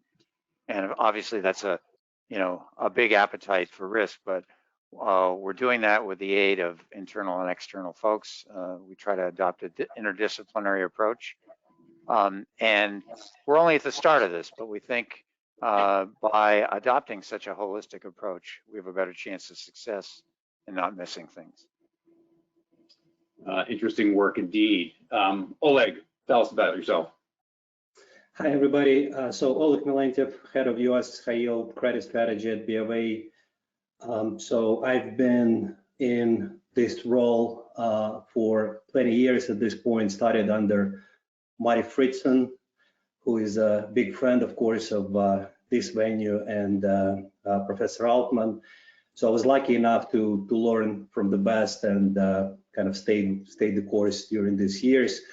The market is very dynamic, so that I think is part of what keeps us all interested in this area again and again. Is like we've lived through several credit cycles during these years, but none of them is exactly the same. So it's always an exciting time here. Terrific. Colin, about yourself. Hey, Van, and thank you so much for having me on this panel. It's a very exciting time to be talking about what's going on in global economy and in markets. So kudos to you for your timing for having this. Look, I'm head of markets, as you mentioned, at Element Capital. One of my responsibilities at Element is overseeing all of our macro research and policy efforts. I'm hard pressed to think of a time that is more interesting than what we're trying to understand right now, both in what's actually going on in economies, what's going on with policy, and how markets are reacting. A couple of other things I'd mention. I do serve on a committee that advises the U.S. Treasury, the Treasury Borrowing Advisory Committee, and so kind of try to think as well through that lens and what's best for the U.S. taxpayer and funding the U.S. government's debt. Glad to have you on. I would also mention that Colin's on our advisory panel at the BRI. Terrific. David, tell us about your background a bit. Yeah, David Knutson. Thanks, Van, for this opportunity. I also think that these transitions are the best times to be an active investor, and it's great that we have a chance to talk about some of the opportunities and risks. I'm the head of U.S. fixed income product management now at Schroders. I spent some time here at Schroders as the head of research, and then before that, spent some time in research, credit research, quite a bit of time. And then even before that, I was in investment banking. So I've had different hats throughout time, and I think that's given me an interesting perspective. Well, delighted to have you, and delighted to have everybody on the panel. So let's kick things off. And Colin, maybe this is a good place to start with you from a macro perspective. With a bit of luck and a lot of science, we may be moving toward COVID becoming endemic. Now, looking back, the federal response, massive fiscal relief and a super accommodative Fed was larger than just about anyone thought possible. And here we sit with rates and currency markets well behaved and a booming economy. So beyond a bit of transitory inflation and supply side disruption, is there a cost to all of this? So first of all, I like the embedded optimism in the question that we're moving into the endemic phase of COVID. And I hope that's right. I fear we're not quite there yet. Even as on a spot basis, we see COVID cases coming down in the US for the last couple of months. As we go into this kind of colder weather period, I'd say my fear / expectation is we're going to see those cases make one more move higher at least. Obviously we're always at risk of the whims of the next variant coming along. But to meet your question where you posed it, I'd say the United States and really the globe, the developed economies around the world, have spent an enormous amount of money to counteract this crisis, and that seems wholly appropriate. Whether every last penny was spent in the most optimal way, that seems pretty unlikely, just given the nature of how the crisis and needing to do that to shore up these economies. But Van, I'd say you have to argue that money grows on trees to think that there's no consequence to the scale of what's happened here. I candidly think the jury is out on whether this episode will turn out to, when we look back on it historically, will we look back on it maybe similarly to the way that economists look back on the massive spending that was undertaken during World War II, which kind of, once and for all broke us out of the lethargy of not only the Great Depression, but the enormous recession that occurred in 1936 and 1937. Until governments had to spend at a whole different level to meet a crisis, we didn't really have a solution to that malaise. So maybe what we've seen here is the jolt that was required to get us out of the secular stagnation stage that Larry Summers had talked about for quite some years. Larry Summers doesn't seem to be on board for that interpretation, but time will tell. On the other hand, sorry, it's I'm gonna turn my phone off. That's not good. The alternative possibility here is that maybe we've really spent beyond our resources, and that there's going to be a price to be paid for that, and that seems entirely possible. Whether it's just the allocation of society's scarce resources at a time when there are a lot of other critically important issues, climate change being one near the top of the list that we talk about a lot in the Volatility and Risk Institute, or whether it's some of the strain that is put on central banks and the ability to support, say, in Europe, the now even more elevated levels of debt in a country like Italy. The Stability and Growth Pact in Europe says that those economies need to strive to get their debt to GDP levels down to 60%. How do you get from 160 down to 60? And there's a lot of issues that need to be resolved.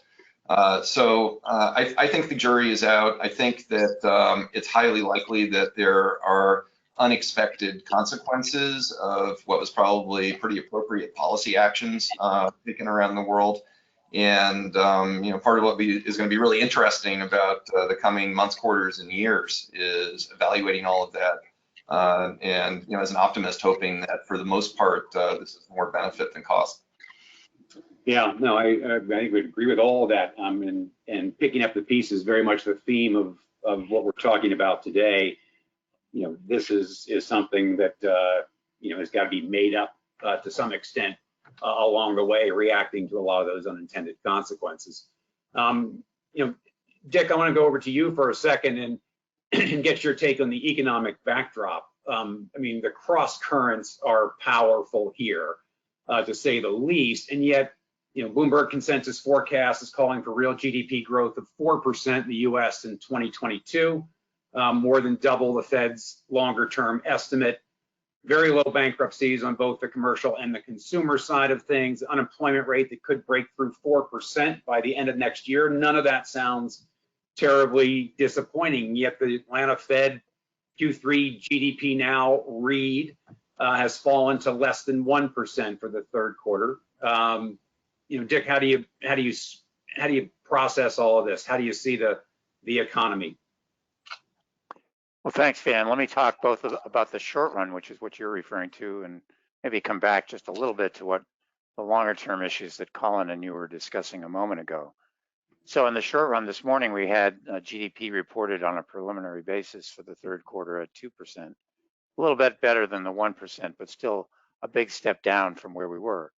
And I think that underscores both the headwinds and tailwinds affecting the short-term outlook. Many of them are pretty familiar, but I think it's important to summarize them. So among the headwinds, obviously, as Colin mentioned, COVID is still suppressing demand, in addition to being a long-term problem. It's not yet endemic because in many parts of the world, we don't have high vaccination rates, and people are not using the protocols that are needed to suppress the spread. It's also limiting the supply of workers in many areas, not just in the United States, but especially in emerging markets. And I think that that's really a factor that we need to take into account. We do live in a global economy, and growth in those emerging markets is at risk for a whole bunch of reasons. Their indebtedness, their lack of infrastructure, their lack of fiscal space, their lack of ability to deal with this crisis, among others. Second, we've seen global supply chain bottlenecks, obviously chip shortages and the impact of droughts on agriculture. They're limiting supply. I think that's going to limit growth as we look ahead for the next 12 to 18 months. Third, inflation is a problem. Excess demand and very accommodative fiscal and monetary policy have pushed it up. Personally, I don't think the risks are to the upside. That transitory is a word I would not use to describe what's going on with inflation right now. And home prices are also still running at a pretty hot pace, and that's limited housing affordability. And builders can't get the materials and supply. The anecdotes are legion. I'd be remiss if I didn't mention some other risks that Colin alluded to: policy, political, geopolitical, health, climate, and all the uncertainty around them. Uncertainty is not friendly to growth. Obviously, among the latter, we've got strong support from fiscal and monetary policies, but if they boost inflation, that's going to sap real incomes. As COVID subsides, parts of the economy are gradually reopening. I like to say to people that vaccination is and would be, if we extended it, disinflationary, because it would help us solve and address some of those supply bottlenecks. And consumers are flush with cash and wealth is rising, even though we've had massive support for consumer spending from the programs that have been put in place. A lot of it got saved, and so at least on a short-term basis, there are reasons to think that they're not going to collapse. So the bottom line is, as you indicated, there are a lot of cross currents. It's complicated, but relative to the 4% for next year that people are talking about, I'd take the under on that. Maybe 2.5 to 3 if we're lucky, and 3 to 4% inflation. Honestly, down from where we are now, almost 6, that wouldn't be a bad outcome. But that's with the Fed that has to raise rates faster than they currently expect. And then I share a lot of Colin's sentiments on our long-term issues. The challenges are legion. We need resources and space and resources to meet them. And we're spending them more quickly and using them up. And I worry about those long-term challenges right now. Yeah, I think many people probably share those worries and concerns.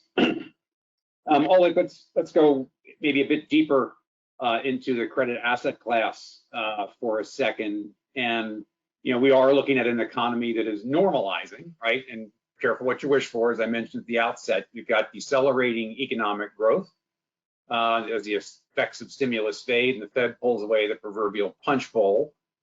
Credit markets remained priced for perfection, right? High yield is anything but. If the yield's hovering just above 4%, you heard Harry Mamaysky talk about our return expectation 12 months forward at being sub 2% in the asset class. Are investors adequately compensated for the risk? What's your view? So I think kind of an easy place to start this conversation is just look at numbers. So the 300 basis point spread level, roughly where we are today in US high yield, is a level that this asset class has been unable to break through for the last 14 years. All-in yield, you just mentioned, close to 4%, pretty much at all-time lows. I think we bottomed out at something like 3.9 earlier this summer. So the starting point certainly doesn't look particularly exciting. Just looking at nominal numbers and not trying to overthink this, you kind of get to a conclusion that the asset class is priced pretty much at its best levels in a long time. The offset to all of this is that issuer fundamentals are improving really at a record-breaking pace. Just last month, high yield does have returned to pre-COVID levels. That's an aggregate for the market. We are still behind S&P. S&P is more tech-heavy, so there you have earnings growth close to 7% annualized. So arguably, high yield still has some room to go to just catch up with those sort of forward-looking indices on that scale. Defaults, of course, almost non-existent. We are annualizing close to 0.5%, which is an all-time low in high-yield defaults. And our estimates is that they're going to stay low, maybe not at extreme levels like we've seen this year, but nevertheless very, very supportive. And then lastly, the pace of upgrades again has broken records in high yield. There is no echo going on. So we have just reversed, over the last 12 months, we have just reversed 70% of all COVID-related downgrades within high yield.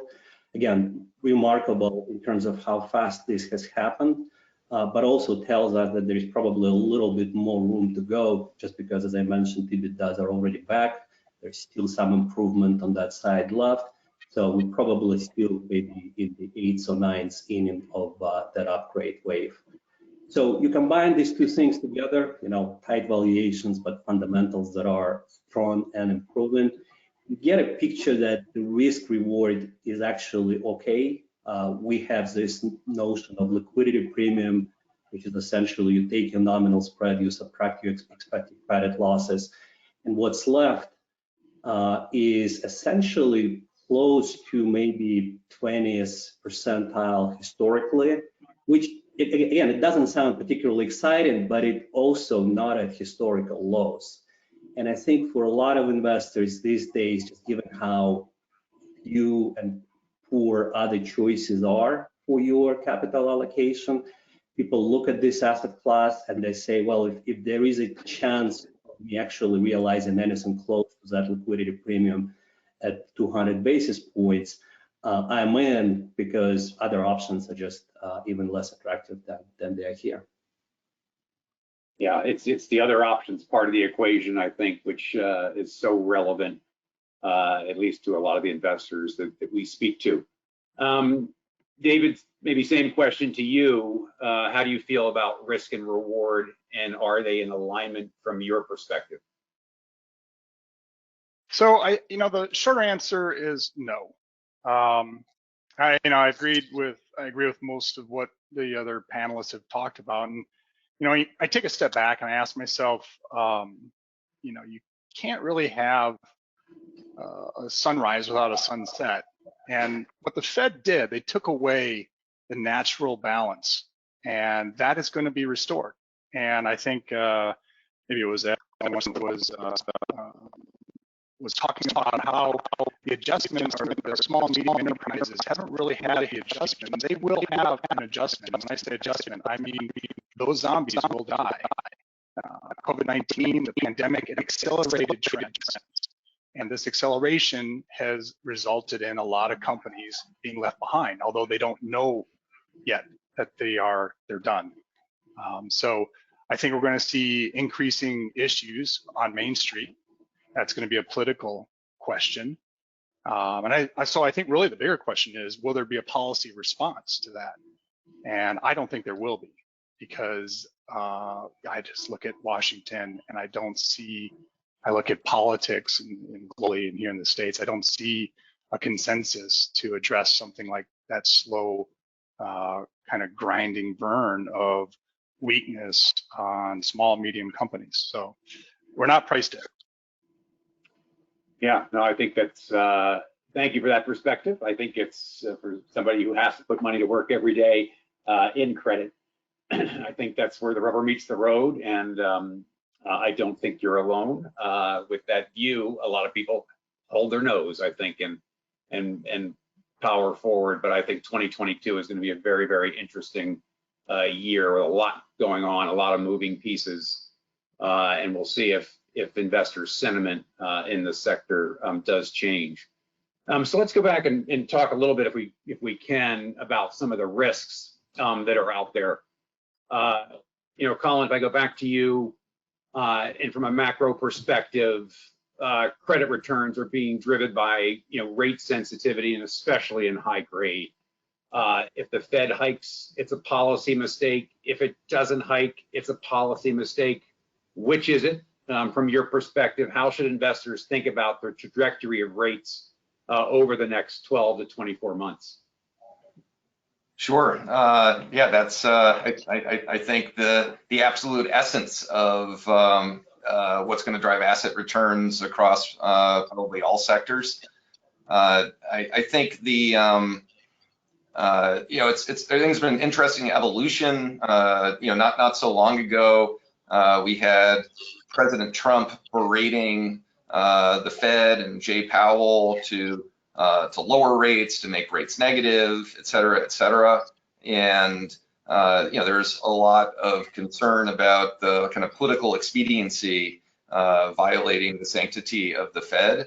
And I think that's become that balance has shifted a lot, in the sense that concerns about the elevated inflation levels that Dick was speaking about are now right up there with I think from a political perspective and a policy perspective, and in kind of in popular sentiment, that we need the Fed to control inflation as much as and to curtail the shortages of everything that are impacting virtually everyone in our economy, as much as we need to ensure that we achieve full or maximum employment, which is the other side of the Fed's mandate. So I think that there's been a wake-up call, a reminder that there's reason why we give the Fed a dual mandate, and that it's not only about stopping deflation, which has been really the issue at hand since the GFC, is how do we not fall into a Japan-like scenario. And now we're all having the kind of the wake-up call that elevated inflation comes with a whole lot of other challenges and issues. I think with that backdrop, it's extremely likely, unless there is some extraordinary change in the facts, that we will see interest rates rising. The Fed is next week going to meet, and they're going to tell us that they're going to initiate their tapering program. And reasonable people think that will the end of that tapering will be sometime maybe on the it could be as soon as the end of the first quarter of next year, maybe more likely the middle of next year. And then the Fed has made it pretty clear that they don't want to be raising rates while they're still doing QE, but as soon as they finish QE and perhaps with a kind of a polite rest period of 2 or 3 months, that they'd be very comfortable raising rates. And so I'd say my base case is that they do finish the tapering in the middle of next year. and then they start raising rates once a quarter, for the foreseeable future until they feel like inflation is where they want it to be relative to their target.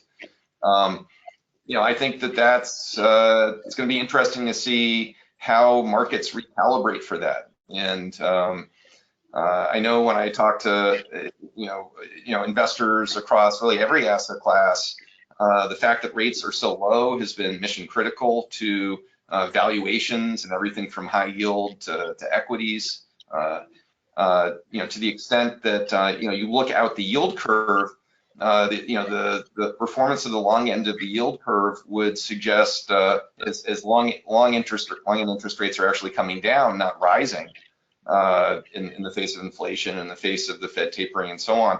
Either argues that the market thinks that the Fed just doesn't need to raise rates that much to get the impact that is required, or that perhaps that the Fed or other central banks are making a policy mistake, as you alluded to. I think that argument's getting pretty challenging to make, and sometimes it's never it's always more fun, I'd say, for a central bank to be cutting rates and stimulating the economy. History is replete with examples of recessions being started by the Fed over tightening. My personal view is that in this instance, and kind of given the history and the sort of the way that the current Fed management is wired, that they're more likely to end up being a little bit behind than a little bit ahead, if I had to guess. And if that's right, it would suggest that not necessarily today or tomorrow or next week, but that over time there'll be a repricing higher of long-end interest rates, and I think that in turn has knock-on implications to all asset classes. Yeah. So just a quick follow-up.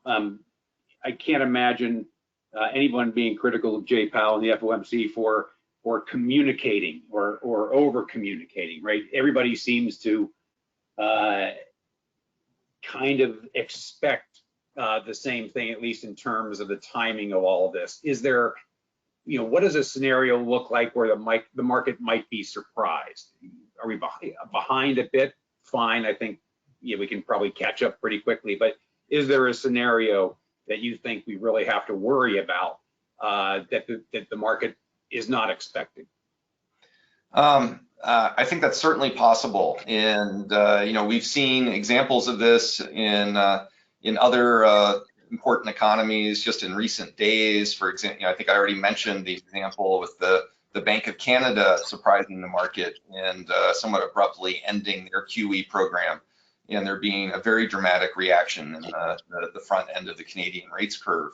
But I think that as the incoming inflation data continues to be observed and analyzed by the Fed and the Fed staff, if they become much more concerned that what Dick said is true, if this inflation, especially at these very elevated levels, is proving not to be transient, then I think that it's certainly well within the realm of possibility that they could further curtail or essentially accelerate the speed of the taper.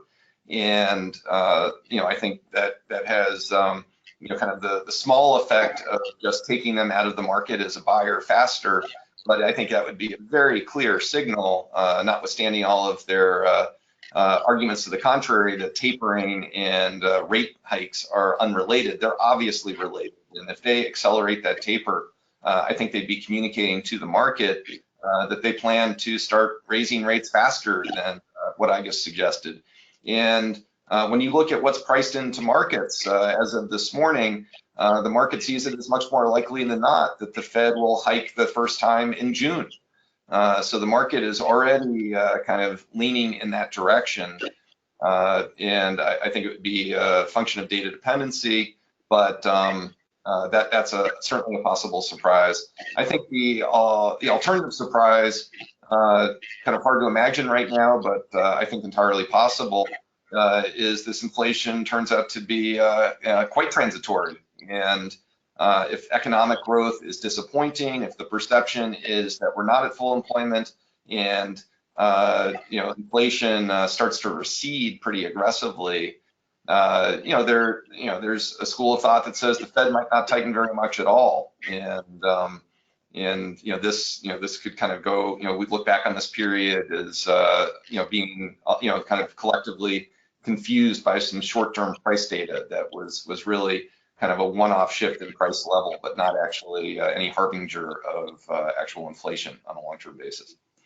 Yeah, no, I think those are the scenarios, right? A lot to parse apart there. On the topic of risks, Dick, let me go back to you with an issue that we've thought here at KBRA for a long time is the risk that's out there, and that's the U.S.-China relationship and its many facets. We're witnessing really a remarkable mid-air adjustment to China's economy in the form of the common prosperity agenda. Third quarter growth slowed below 5%, a number that, for those of us that have watched this for a while, is a bit alarming. Ordinarily reflects very healthy economic growth, but for China, clearly disappointing. Dick, what are the most consequential aspects to the China story from your perspective?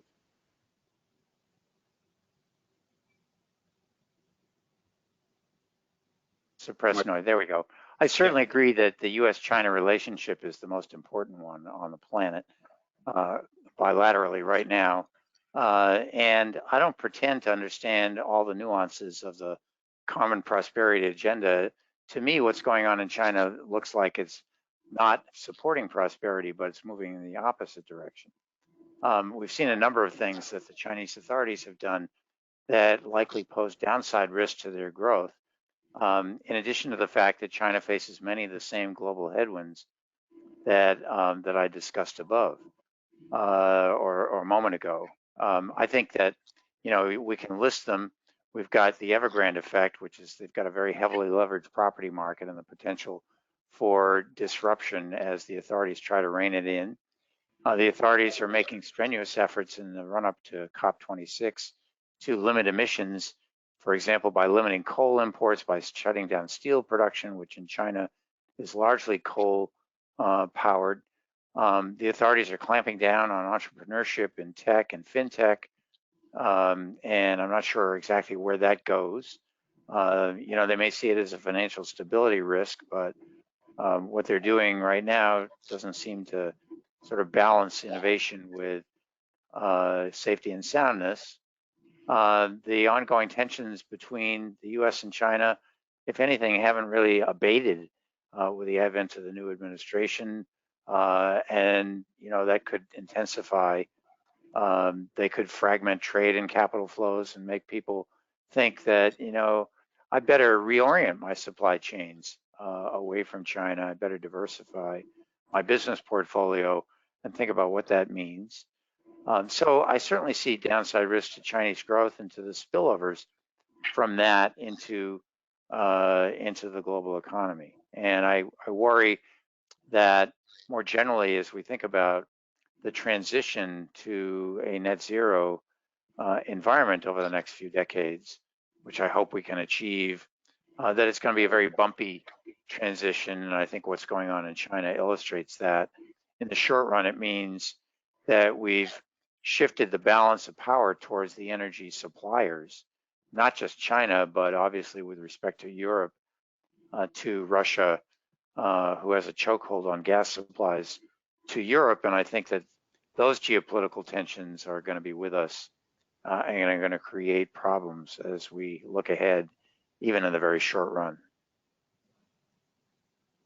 All very useful insights to a story that is going to stay with us for a while, it feels like. Oleg, your turn. So from either your perspective, thinking through the high yield market and how important is the China story to you, and probably as important, how prominent is it on the minds of your investors? So I think there is no other way to approach this question and this risk, but to acknowledge that this is, we're talking about a reform and in some cases restructuring of the second largest economy in the world. So it has consequences, whether they're visible or not. It may be a question of time when more of those consequences are better understood. So I think it deserves all the attention on the part of investors and researchers and everybody else. Having said that, I think it's also important to keep in mind that it's the decision of the Chinese government to proceed with those reforms. So there is an element to this that they would probably do this for as long as their economy allows them to do it. And they certainly have a better read on what's happening with that economy than we do. So from that standpoint, I also keep this element in mind in that, they have certain agenda, they proceeding with it. Sometimes it's expected, like I think is the case with real estate. They've been trying to tackle that issue for many years. Sometimes it's less expected. Some other sectors like technology and maybe gaming to a certain extent. But directionally, I think people kind of understand what's happening and the extent to which it can continue to go. As it relates to real estate specifically, they've tried it many different ways over several years to curtail the growth in that sector. And so it looks like they came to this kind of final frontier where essentially it's going to be a reasonably painful restructuring process that hopefully will get them to a place where they're more comfortable with the size and the growth of that sector. We think there is really no realistic scenario where the government doesn't step in and kind of draws a line in terms of, this is where spillover stops. And so we think, for example, that even if, and probably when Evergrande restructures, they're going to step in and they're going to say, okay, suppliers are still going to get paid. Households who are waiting for apartments to be delivered still going to get those apartments. So again, the government support will be there, but it's probably that line is going to be drawn behind the backs of US dollar bondholders. So if you are a US dollar bondholder, I wouldn't necessarily count that line is going to somehow help you in this particular situation. And then lastly, I'll just mention that unintended consequences are always a risk. Again, I think you're describing this exactly right. This is a mid-year adjustment and it's always challenging. So what we're seeing in terms of energy shortages, which arguably are partly a function of their own geopolitical decision to stop importing Australian coal, is a perfect example of that unintended consequence. So now they're scrambling to make sure as they go into the winter season, they have sufficient energy supply. It certainly is not happening on their own kind of time scale and conditions, but nevertheless, this is something to remind us all that those adjustments are not necessarily always going according to plan. Yeah, David, how prominent is developments in China to you, and how you think about the value of credit?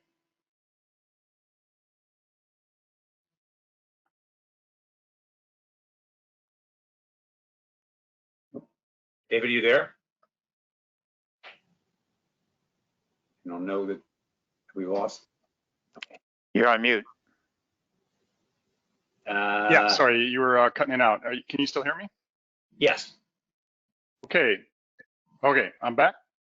You're back. Okay, China. So I think, just to quickly, some of the other folks have talked about China and its policies, some of the stuff that's going to be happening with their shaky real estate sector. You've got a party Congress coming up, power outages. I still think COVID is going to pop up here and there, some lockdowns, but I really think the thing to focus on China and frankly in the United States is real estate and residential real estate, because that is what people really will get out to the streets about. I think Evergrande is an icon. And I also think that I can't remember which one said it earlier, but there are consequences. There are consequences. People, we've lived in an environment for decades now where the consequences have been declining. And I don't think people have fully understood the consequences of the slowdown in China and the popping of the real estate bubble. And I think we're going to come to understand that better. So I think it's very concerning. You know, when I think about what we're seeing right now, and the same thing could be said about the U.S. in regards to the SMEs, what I talked about earlier. Bankruptcies don't occur abruptly. They kind of creep along slowly. I think Hemingway wrote there's two ways to go bankrupt, very slowly and then all at once. And I think we're going to see that manifest in China, and it's going to spread over into other parts of the world. And foreign bondholders are going to be taking it on the chin. The small and medium firms are going to have the same experience here. You know, one thing to notice this Friday.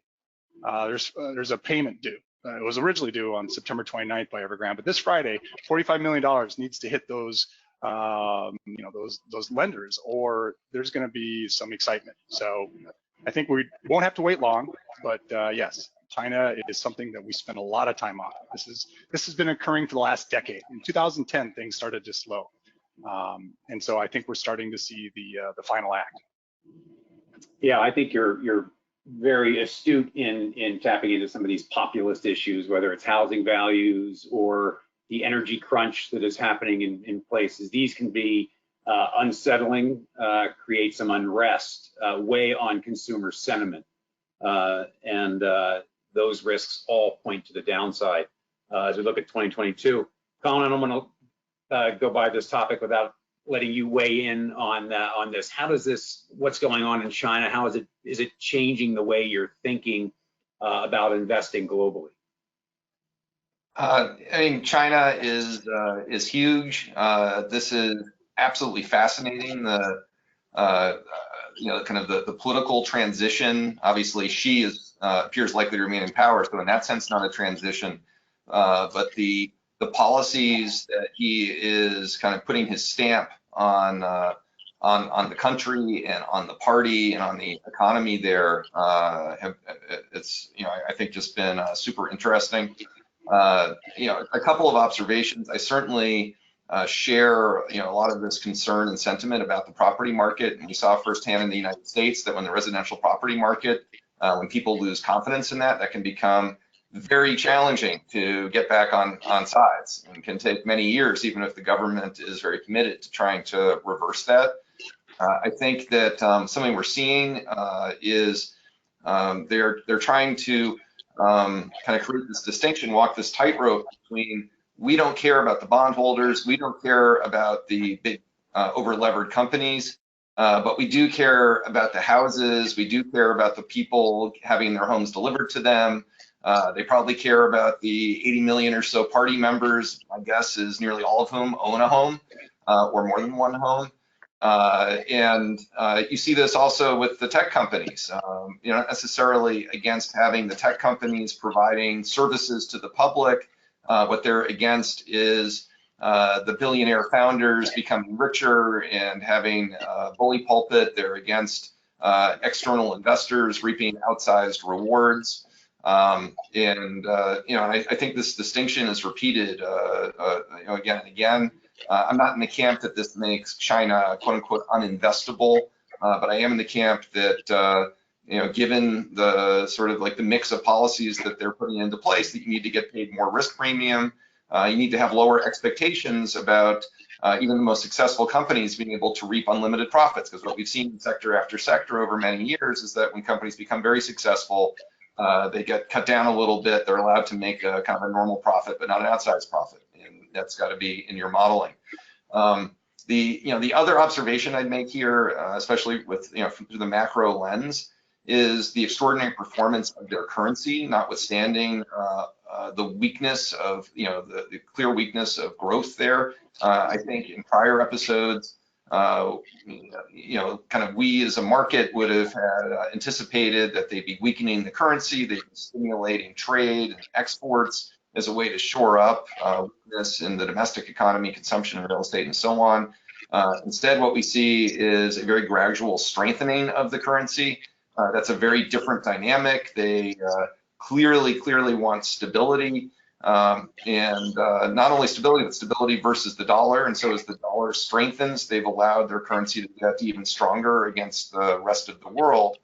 And to be fair, the one part of their economy that's functioning particularly well is net exports, where they're both exporting more and importing less. So, the currency is clearly not an impediment to that, and they may view that there's just limits to how big they can push that, given the scale of their economy relative to the scale of the world. So, last thing I'll say is 2022 is a very big year for Xi. In October of 2022, that's when he hopes to get reappointed to the unprecedented third term. My guess is that a lot of the sort of self-inflicted pain is going to be a 2021 phenomenon. I think that when we turn in the calendar into next year and get past Lunar New Year and so on, he's going to want to have a very positive tone in the country. And my anticipation is not to say that all this stuff goes away or that the newly formed regulators suddenly get disbanded or anything like that. But I think maybe the rate of surprises will go down, and the emphasis on juicing growth might go up next year. Yeah, that's a very interesting call. It certainly makes a lot of sense. All right, let's. I want to talk about some of the structural changes that have taken place in the credit markets. We certainly think about reform after the GFC, and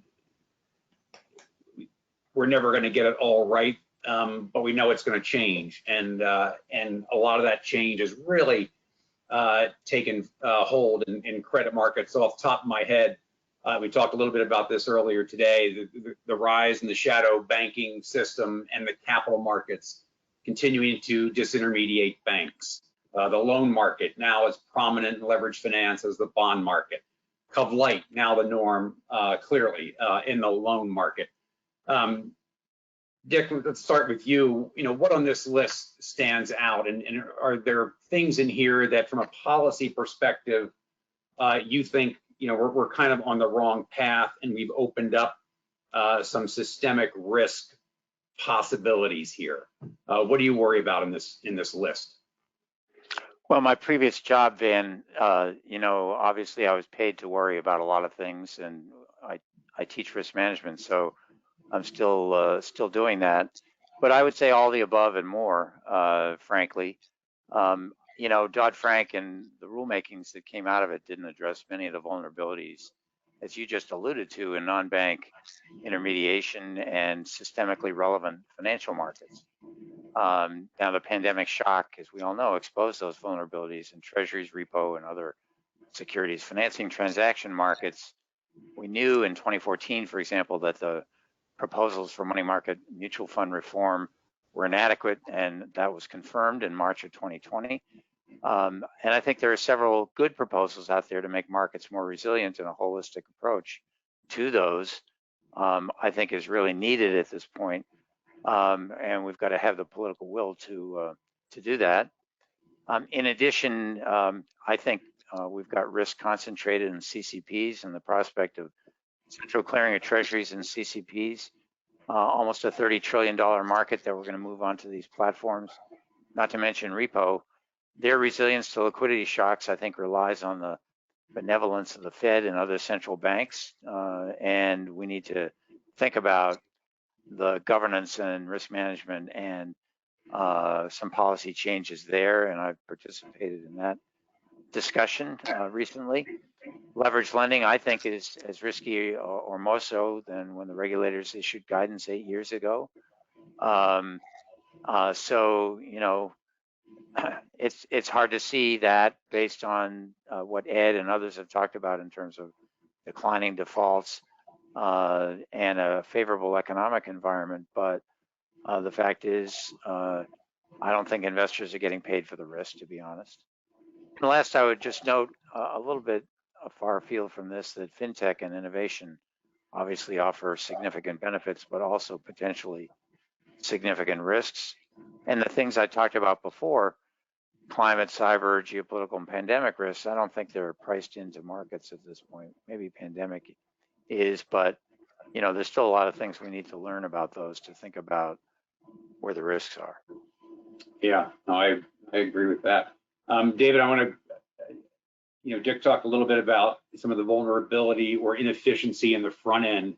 I know it's something you're fairly passionate about. How do you feel about the risk in the front end and the vulnerability in markets, given that it all sort of rests on the, the pinhead of the front end?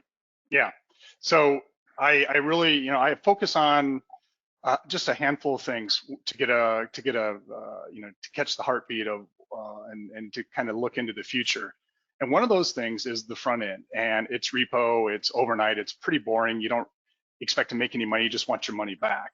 And the front end, there is a mess right now on the front end. And frankly, it doesn't get really any attention because it is boring and it's arcane, and you start talking about reverse repo and these tri-party bilateral agreements. It just gets really, really dull quickly. But if you look at the desperate attempt of the Fed to save the money market industry that's going on in the front end, and it's an epic battle. And last week, frankly, the started to lose grip. SOFR, the new LIBOR, fell off the soft floor. I'm going to put that in parentheses because it went down to 3 basis points, and I know it's not a big deal. But if you start to look at who funds in that part of the market, and who, 60% of all the Federal Home Loan Bank paper is in that front end. And if you constrict credit to that part of the economy, that's another blow to Main Street. So keep your eye on the front end, keep your eye on prices, and keep your eye on real estate in Elkhart, Indiana. Those are words of wisdom for sure. And thank you for reminding me that I have to pay attention to Elkhart, Indiana.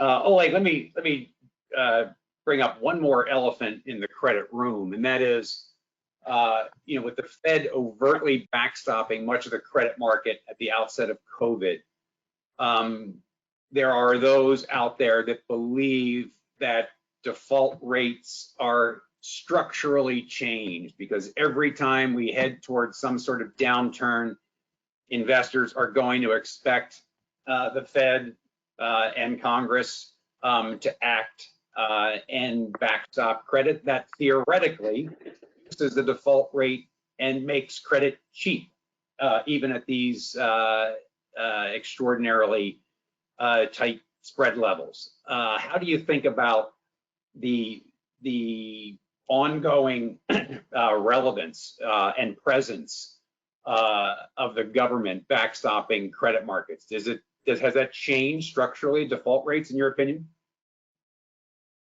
Well, I think we can tell with relatively high confidence at this point that it certainly has changed the market's mentality. So the market has seen the Fed take out that tool. The market has seen it using that tool, and the market now assumes there is a line somewhere in the spectrum of risks out there where the Fed will again have no choice but do this all over. So that's a premise. The Fed is pushing very firmly against this. You listen to Powell's responses to these types of questions, and he says, look, these were extraordinary measures used in extraordinary times. So that's it. To their credit, the facilities have only been used to a small extent, just in terms of actual capacity utilization there.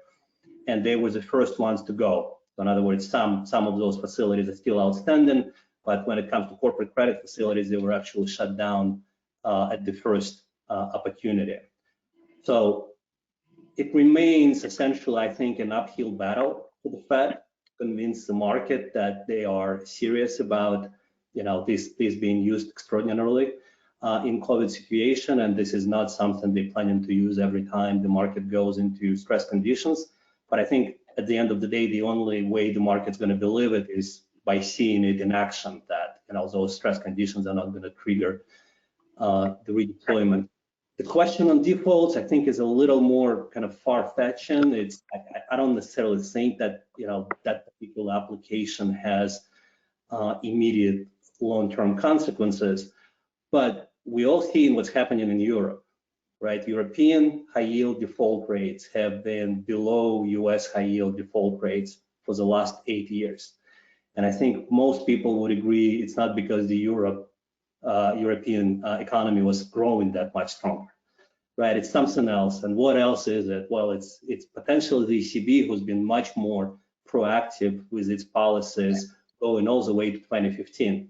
And that's approximately the time frame that I'm referring to here. So I think this is part of the reason why the Fed is kind of watching this carefully and trying not to cross that line where the market effectively becomes over-reliant on its capacity to step in. One more thing on the Fed's balance sheet. Thank you, Oleg, for that perspective. Before we head to Q&A, and I know, Dick, you might be tight for time here, but I wanted to give everybody a chance just to express one high conviction view and or non-consensus. There's obviously a whole range of things to talk about. So Dick, why don't I start with you? What do you feel very much or most strongly about, most passionately about? Well, from a market perspective, I guess I'd say buy volatility, because I think we're at low levels and people are continuing to sell it and they've been benefiting from that. But at this stage, I'm a risk guy, and so I think some insurance is probably warranted.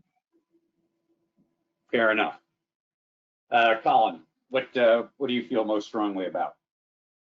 I think that the whole discussion about inflation and whether it's transitory is actually misframed. I think a lot of what we're all focused on right now with supply chains and so on and so forth that's caused inflation to be particularly elevated is highly likely to get sorted out. I think, for example, we're going to have an oversupply of semiconductor chips by late 2022, early 2023, and prices in that sector are going to be falling, not rising. But I think that when all of the all that noise has cleared away, the kind of underlying inflation in the economy is going to be revealed to be somewhat higher than it used to be. And somewhat higher might mean that it used to be 1.7 or 1.8, which the Fed thought was too low. And we might find that it's actually now 2.5. And I think the Fed is then going to have a battle to actually push it back down to 2%. And they're going to be pushing back against things like persistent inflation in the shelter sector, in medical expenses, and a small, not a big, but a small resurgence in the transmission between wages and prices in the Phillips curve. Interesting. Very interesting perspective.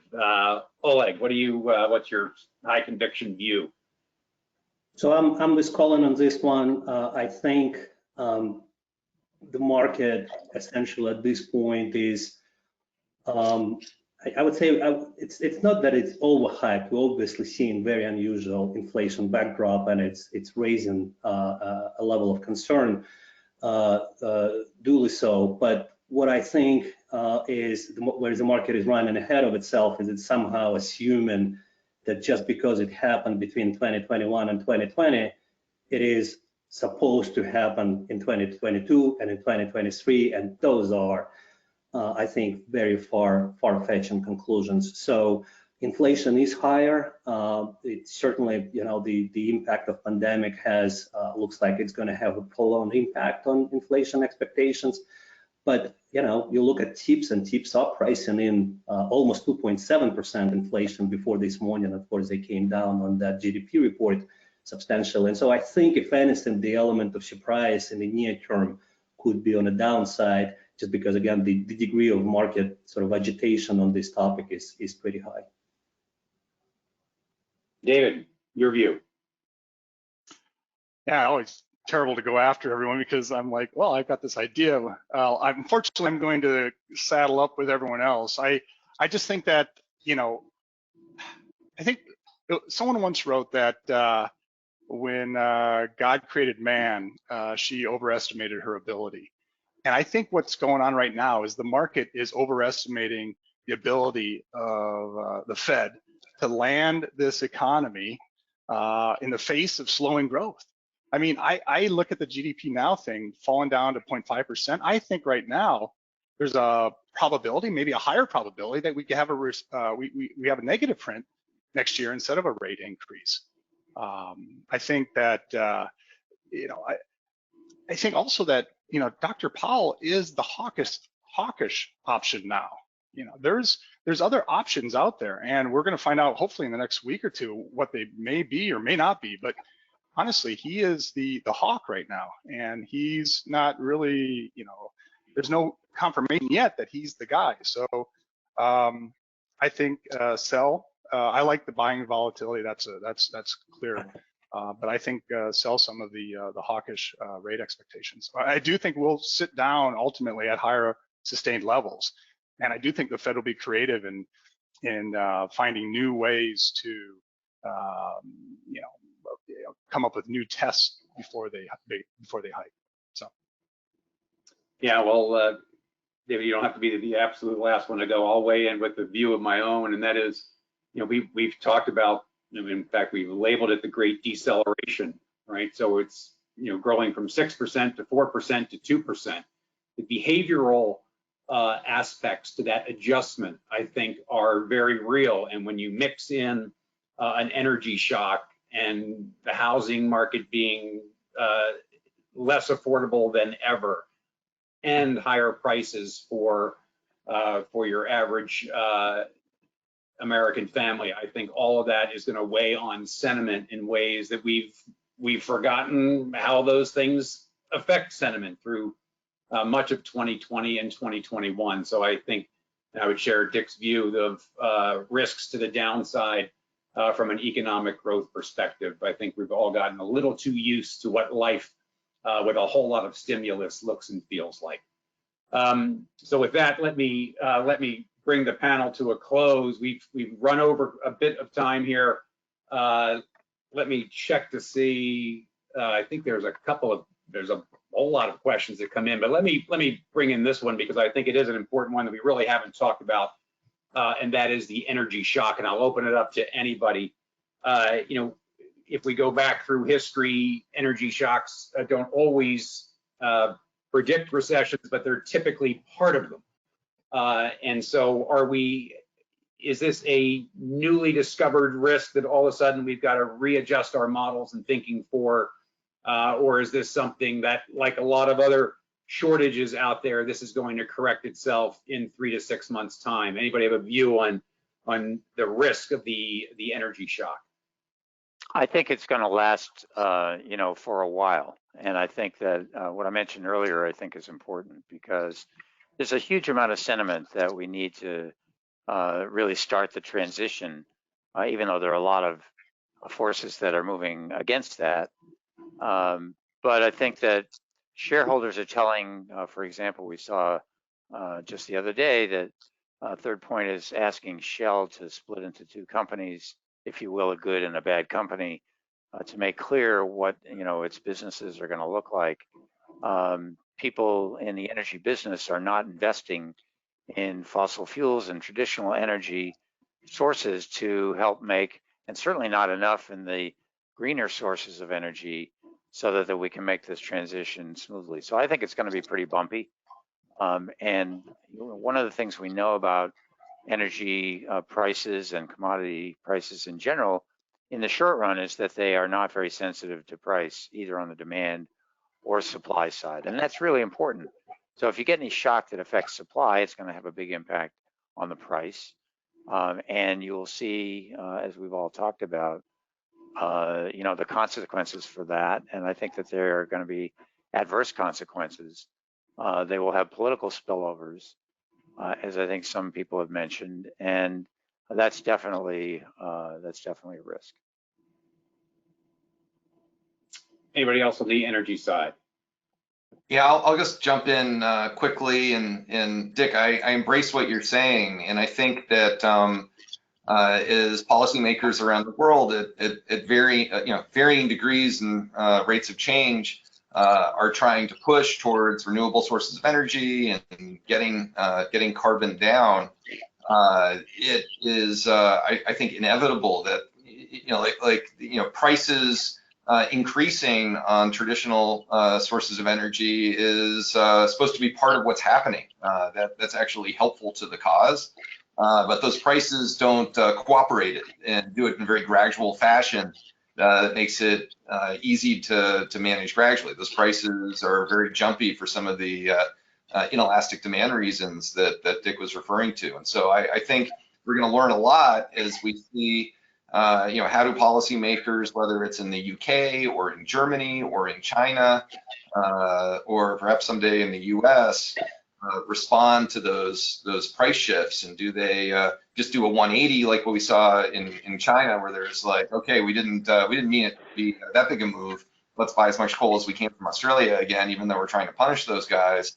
Or do they react maybe a little bit more like what we seem to be seeing in the UK, where they're saying, you know what, if the price needs to go higher, let's let it go higher, and if we need to subsidize people who are getting hurt by that, or industries that are getting hurt by that, we'll separately do a subsidy.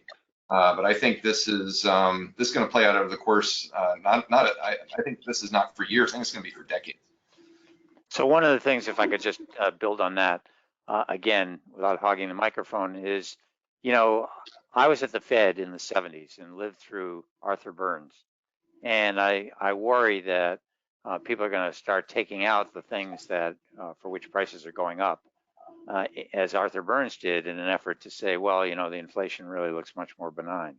What we've learned in the past 50 years is that when you have a shock like we're seeing now, and it could spread, is that starts to affect inflation psyche and inflation expectations generally. And then it creates a more deep and more lasting problem. Yeah, I think we'll let that be the final word. We could go on, I think, for hours, but let me take a moment and thank all of the panelists. A terrific discussion, rich in content, a whole lot to think about. Thank you one and all for participating today, and thank you all for dialing in and listening, and by all means follow up with questions. Happy to sort of kick them around and get back to you, and don't forget to check out all of our work on kbra.com. Thanks everybody on the panel, and again, thank you all for dialing in. Have a great day. Great, Thanks, thank you. man. Thanks.